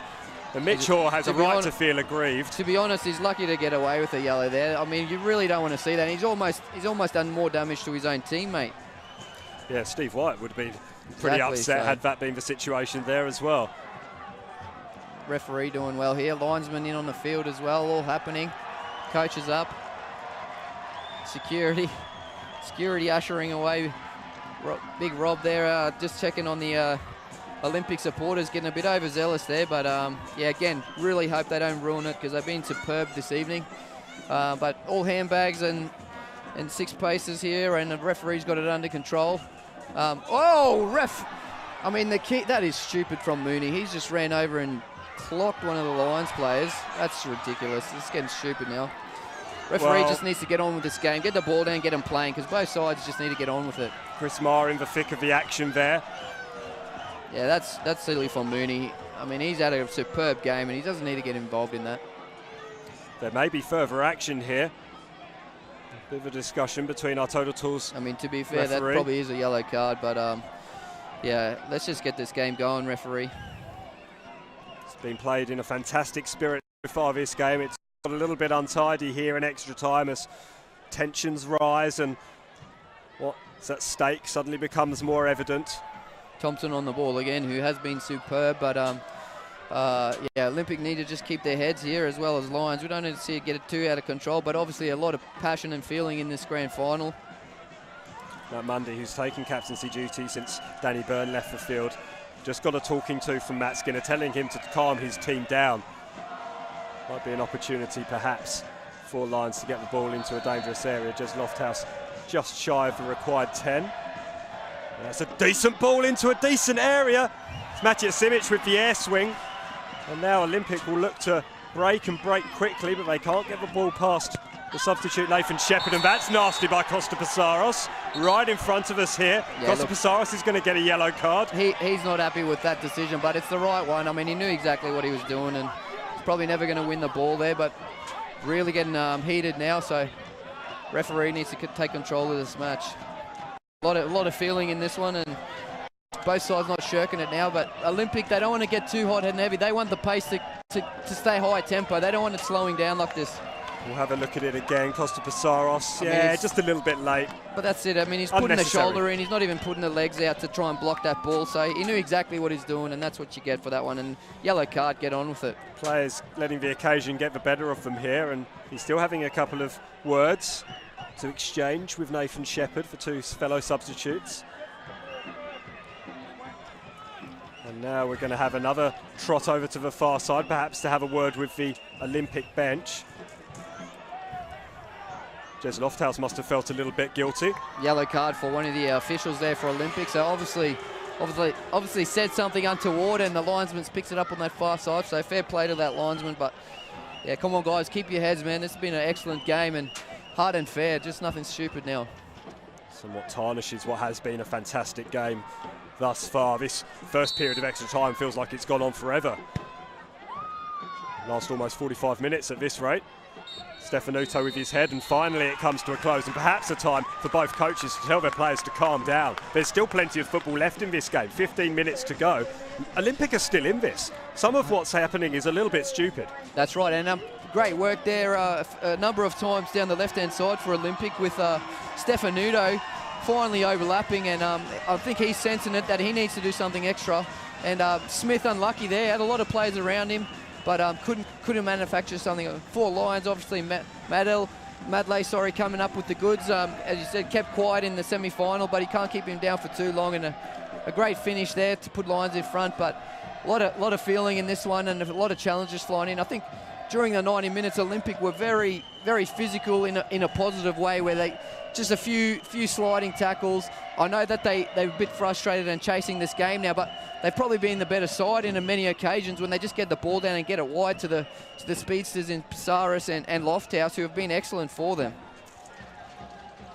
Is Kieran Sanders lucky to still be on the field? Oh, no. I mean, look, to be honest, it was two-footed challenges. You don't want to see those anymore. And like we said, he's almost done more damage to his own teammate. Maybe out of frustration there, but he's a much better player than that, where you can still go in hard, you can still slide in with 1 foot, but two-footers, we don't need those in our game anymore. And there's only one thing that's going to happen. If you go through the ball, you're going to injure someone. And in that case there, it could have been his own teammate. Tensions rising. Perhaps boiling over on occasion here in that first period of extra time, but the situation as it stands is that Lions will complete the Premiership Championship double. They lead Olympic by 2-1. They've come from behind in order to do so. Steve White opening the scoring in the first half of normal time, 14 minutes in.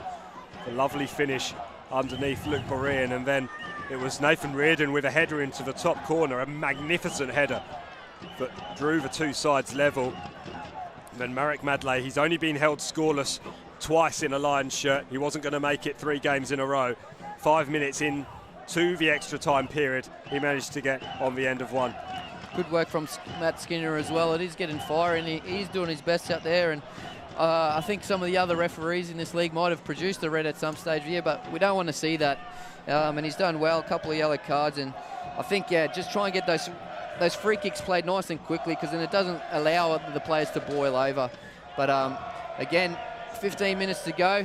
Olympic, as I said, need to get that ball wide to Lofthouse and Pizarros there, and Ito as well, doing quite well out there on the right-hand side. But really need to get that ball wide like they did in normal time, and that's where they caused Lions a lot of problems. Lions get things underway once again, kicking from left to right in the orange shirts. Olympic trailing by 2-1, having taken the lead in the first half through Steve White. Lions will be looking to hang on in the final 15 minutes of this National Premier League's Queensland season. Jez Lofthouse inside to Nazari. Now here's Smith. Smith closed down quickly by Shepherd. Smith does well to retain possession. He's looking to direct traffic, gets it to Jez Lofthouse. Lofthouse has his pocket picked brilliantly by Andy Thompson, and Thompson will hit this ball upfield. A long ball towards Solorzano. Mooney did well to come out as he did. Mar goes down, a sliding tackle from Stefanuto, hooks this ball upfield towards Costa Pizarros. It came off Josh Brindle South last, and it will be a throw in over on that far side for Olympic, who are playing up tempo now. They've put all the aggression to one side and are channeling it in a positive way. Pizarros wanted a free kick, perhaps his temper's still a little bit raised. Waters with the header, he's moved in a little bit more prominent position up front. Here's Jez Lofthouse. Lofthouse to Smith. Smith still going. Good tackle in the end. Smith still has the ball. Gets a shot away. I mean, that's who you want on the ball for Olympic. Smith, he's got a great eye for goal, but just can't manufacture that perfect shot at the moment. I mean, he's really troubled by that ankle injury as well, but I think the Olympic have thrown Kieran Waters up front there, so they know how important it is to try and get a goal, and you'll probably see a few more longer balls from them, which, to be honest, is not a bad idea at this stage of the game. Tired legs, hoping to take that into account as Mitch Hawke gets his legs clipped by Alex Smith, and it is a free kick to Lions, which they will take their time over, as they are entitled to do, of course. Not too much time remaining now, though. The season just ticking away for Olympic. They were in pole position in the league ladder for so long through the season. They were the team to beat. They have an incredibly strong squad. As you say, Shane Stefanuto may or may not go round again next year. He's 38 now. He's done incredibly well and has been an incredibly strong performer for Olympic over the course of the season. His experience has been incredibly useful. It's not a whole lot of time remaining, and as we've already mentioned, Lions will take their time in getting the ball upfield. Lovely work from Solorzano to Hoare, inside to Carlos. An opportunity for Shepherd, but he overruns it, and Stefanuto's there to just get in the way. And Waters doing what he needs to do and flicking that ball onto Alex Smith. Waters is busting a gut to get into the middle. It needed a good tackle, and it got a good interception from Andy Thompson. Still in play though. Waters back to Smith. Smith inside to Kieran Sanders, who sparked a slight confrontation in the first half of extra time. Olympic patiently building possession now. Here's the substitute, Costa Pizarros. Decent ball by Pizarros. Only as far as Lofthouse. Lofthouse with the turn. Onto the left foot. And it's well saved above his head by Berean. He didn't have to move.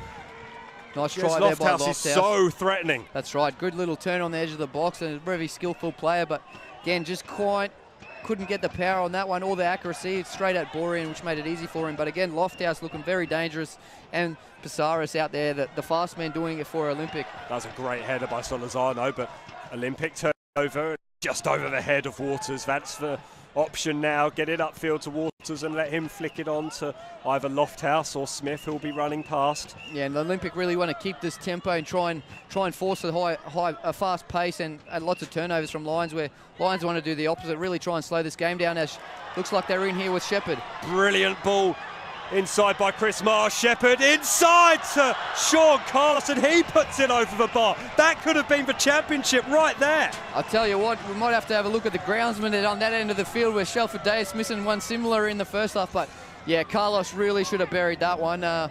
Great work there by Shepherd, and Mundy very unlucky not to clear that one, but Olympic still in this one and keeping their luck. Reardon takes it round. White does brilliantly. Reardon, two very tired players there, but White does well in his languid style. He can't quite stop himself. That's how tired these players are. Kazuya Ito takes down Shepherd there, and Lions will take their time with this one. Try and maintain possession. You can't do anything without the ball, and Olympic will know that. Yeah, and there's some players down on their haunches all over the field. Ito there struggling as well, but bit of afters there. Cyrus better watch himself on a yellow card. He's doing excellently with the ball. He needs to just leave this after stuff out of the game. But yeah, a lot of tired legs out there. Wouldn't be the first time this season that an Olympic player has been sent off after coming on as a substitute. Jack Glover, in the live stream game that we featured a few rounds before the end of the season against Strikers, was sent off within 10 seconds of coming on as a substitute for being the last man. It was quite remarkable. Obviously, Costa Pizarros has stayed on the field a little bit longer than that, But there's still plenty of opportunity. Here's Chris Marr taking the pace out of the game and using the space that he's been allowed by the tiring Olympic defence. Still 9 minutes though, so plenty of time for Olympic. As I said, they just need to keep getting it wide to these fast men, and I hope Smith can get on the end of something. But they'll get another chance in this match. Any mistake now as Chris Marr is called offside. Coming back from an offside position. How tired Steve White is, down on his haunches, can't even muster the energy to move. Looks like he might be carrying a little bit of an injury, and that will be music to Mitch Haw's ears as he goes on a little run and uses his body effectively, and Mitch Haw could have kept running there. Tell you what, he probably should have done it, and great work there by him, even Salazano, but well done Saunders as well. I think put him under pressure. He's dropped a lot deeper, Saunders here, really trying to find Waters up there in the old centre forward position. There's a shot that comes in. That would have been some effort from all of 25 yards, but just I tell you what, wide and high. He'll celebrate pretty crazily if he buries one like that. But yeah, you need some technique to put that in the top corner from there. It was an ambitious effort, but a tired effort as well. It's an effort that speaks of, I don't think I'm going to be able to take this ball down and make a run. Perhaps I might have to just do something off the cuff and produce something spectacular, and it might take something spectacular to beat Luke Barry, and he's been absolutely magnificent, pulling off two incredible saves in the second half as Chris Marr goes past Saunders. Saunders will have to be careful. Marr does well, holding the ball up. He wants some support, goes into the corner, and that's sloppy from Chris Marr, and Saunders coming together off the field, and that's a little bit naughty. That was silly there. Lucky to get away with that one, I'm not going to lie. Little high five to the nether regions there on Chrissy Marr, so can't believe the linesman's missed that one. You watch it here on the replay.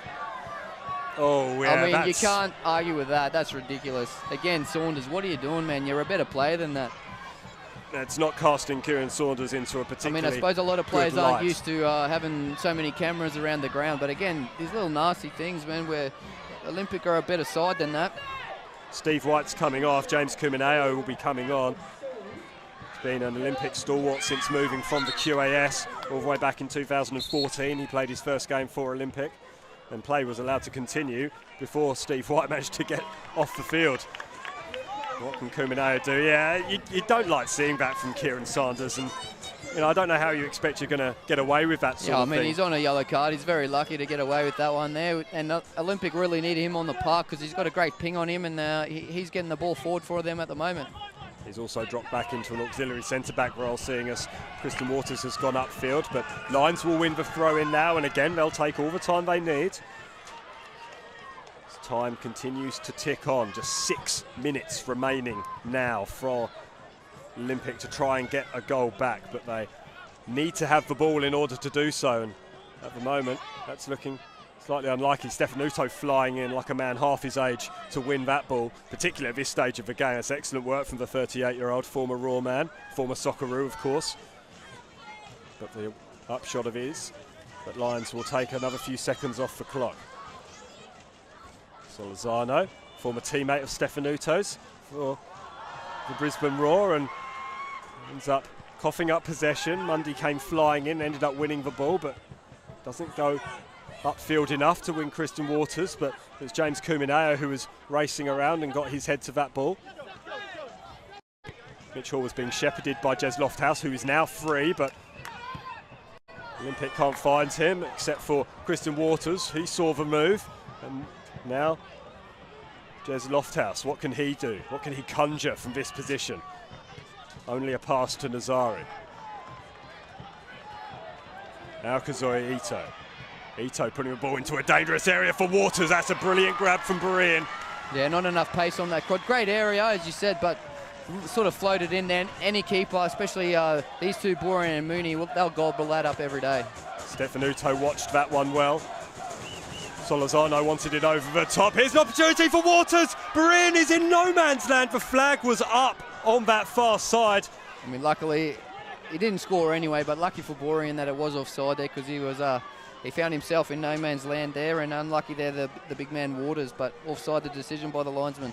Former Wynnum Wolf, Kristen Waters, has got skills with his feet. He might not look it. He comes across as a rather large, robust central defender, and that's a position he often plays, but he has got skills. It was a great ball in by Loftus as well. Nice little dink over the top, but fortunately just slightly offside anyway from Waters. Wasn't far off. But yeah, he certainly is causing trouble up there, the big man. And Simic is not a small boy, but he's looking fairly small next to Waters right now. Here's Chris Marr. Chris Marr gets a little bit of rough treatment, then gets even more rough treatment by Mundy, and then Mundy throws Chris Marr to the floor. There's a lot of afters going on now, and it's in fact a Lions ball anyway. It's working against Olympic, to be honest, anyway, so it's a bit silly from them. I understand that they're frustrated right now, but again, Lions will enjoy this. They'll take as much time as they can. Well, they're starting to lose their composure, aren't they, Olympic? And part of the way they've played all season is being cool-headed and being able to make the most of opportunities. And at the moment, when when the blood's up and the red mist has descended, you can't have that composure, and that's what's costing Olympic here. That's right, and every time Lofthouse has got the ball, he's created something down here late in this match. So again, they need to get him on the ball. But yeah, Lions will be loving this, having it down deep in Olympic territory. 3 minutes remaining in the National Premier League's Queensland Grand Final. It's the Premiers leading the team that finished second to them in the ladder by 2-1. It's a Lions ball, and now Matt Mundy's losing his head a little bit at the assistant official on this near side, and there's things being thrown. This is very unsavoury now. Crowd, we don't need to do that. It had excellent support here tonight, and no need to be throwing bottles and whatnot. There is a Lions player down. I can't quite see who it is. Is it Salazar? Might be Salazano, yes. I think you're right. It'll be interesting to see this replay here once the mist is cleared. But he is off the field, so Lions are expected to play on in this situation, but you bet your bottom dollar that they'll take their time over it. Referee just having a chat to a number of players again.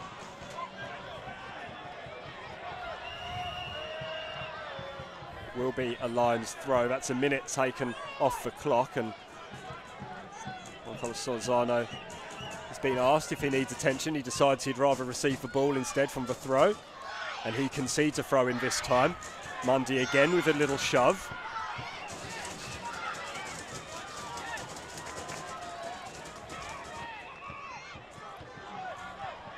Here we go. Chasing down Nazari, but Olympic need to move the ball quickly, and they do so. Here's Costa Psaros. Psaros is going to cut this ball onside. Smith's in here. Alex Smith gets the better of Thompson. Smith's still there. Smith goes down. Free kick is given rather belatedly by Matt Skinner, and that's much to the displeasure of Nathan Reardon and Danny Kim. They can't believe that decision's gone against them, but we'll have to see a replay, and here we go. It's a lovely ball through. Alex Smith in all sorts of space, and Danny Kim just... That's one of those. You really need to play the ball there from Danny Kim, and probably the right decision by the referee. And for Olympic, I suppose the positive is Smith is on the field. Can put him away from here, but surely it'll test out his ankle. But, I mean, you can't get a better opportunity than this. I'll say it quietly. This is almost the exact same position that Smith scored the go-ahead goal in the semi-final in the 85th minute of the game. We're now in the 120th minute of this one. I mean, can lightning strike twice? And just about every player in the 18-yard box there, so I'm sure no one else but Smith is taking this one, and Borean probably knows it's going up and over the wall, but it'll be interesting to see if Smith decides to go far post rather than up and over. Borean is backing his wall. Smith knows that this is the opportunity. The crowd hold their breath. It's a decent free kick, but it's straight into the wall. It's still there for Smith as a Lions player down. It is a head injury, so Matt Skinner is obliged to stop the game, and that might not be to the liking of the Olympic fans away to our right. Yeah, I'll tell you certainly what, I mean, not the liking to Christian Waters to our left. I wouldn't want to be on the end of a free kick from Matty Smith right in the head, where Saunders again stealing Borean's beanie there, but he's embarrassing himself now, isn't he, Saunders? It's getting a bit stupid from him. It's not a fair reflection on the way he's played all season. That's right. He's they a are niggly a good character. side, but they're really letting some nasties come into it now, which is silly from them because, as you said, they've been a great side and deservedly the second best team in the competition. So, but again, it looks like Salazano there just getting treatment for the head knock there. I think it might be Matthias Simic who's down. I Oh, can't that's see right. him Yeah, it looks like wandering around. Simic. Sorry. Salazano here at the halfway line, but and Matt Skinner, he's had a good game. I mean, it has got quite combustible yeah, out there, not and much he's else he can do, explaining. to be fair, I think he's done well not to send anyone off, but a few players really pushing the boundary, and we're doing well to keep 11 on the field. He was explaining there to Matt Mundy just why he had to stop the game, and he was saying, "Look, it's not up to me." And that's the rules, so that's fair. I know there's a lot of people called out there. I think the Lions side had the ball anyway, but if there's a head injury, you've got to blow for a stoppage. So good decision. A couple of players having a bit of a discussion here. Alex Smith. I think they're fighting over the drop ball and where it's going to be taken from, and who had the ball and who was going where. So again, I think we'll get to see a good old-fashioned drop ball here, which will be good to see. Haven't seen one of them for a few years. We're in time added on now at the end of this grand final. Jez Lofthouse looking rather laconic there, just seeing what the situation is with the Lions captain Matthias Simic. He'll hopefully be able to continue. He's going to have to go off having received treatment, and he is getting off the field very gingerly. I mean, that would have been some head knock that he took, a full flush of the face, and he is massaging the temples a little bit. I mean, as we've seen there, that's only 10 yards, and Smith does hit them. He doesn't float them in, so that would have rattled anyone, but yeah, nonetheless, drop ball here, good old-fashioned one. Well, we saw this last week, just how hard he can hit them, and well, keep your eye on Kieran Sanders, number 10 for Olympic here, going up against Mitch Hoare. It's a good old-fashioned drop goal that Kieran Sanders gets the better of. Stefanuto back to Sanders. Sanders back to Stefanuto. Stefanuto with the ball. It's hacked clear by Shepherd, I think it was. There is not much time remaining. We're in the hands of the official, Matt Skinner. Nazari to Passaros. Back Simic to Mundy. back on, he's just got the signal from the referee, so Lions with the full complement as players. Quickly into position and straight into the action. It's headed up into the air. Waters is there. Lofthouse is there. Now Sanders. Sanders puts a teasing one in, but it's ahead of all of the players in dark blue, and that might well be that here in the National Premier League's Queensland Grand Final. Tell you what, that was a great ball in there from Saunders. That's what he's good at. That's what we want to see from him, not that other stuff, but Lions players there, you got to anticipate that stuff and get in the back post. You see it all the time at the top level, those players that just always seem to be in that right spot, but no one there for Olympic, unfortunately. All eyes on Matt Skinner, no whistle, and when it is blown, it's for a Lions free kick. It's been a game that's had pretty much everything. In a season that's had pretty much everything. A wonderful conclusion to that, despite the less savoury incidents that we've seen. Lions will have this free kick.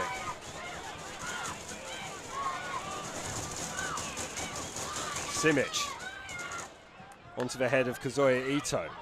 Passaros. Mitch Hoare's going to get there ahead of Jez Lofthouse. Kim goes wide to Solizano. Solizano does keep the ball in, tries to turn it round the corner for Josh Brindle South, but yeah, a little push in the back there, and of course all the Lions players are just any contact, they'll just wear that and go down. Where Olympic obviously frustrated, really from behind there. It's a free kick all day, but Lions in no rush to take this, and you would feel the frustrations of the Olympic players, that's for sure. We're going to see a substitution from Warren Moon. It's going to be Carter Glockner, I think, who comes on.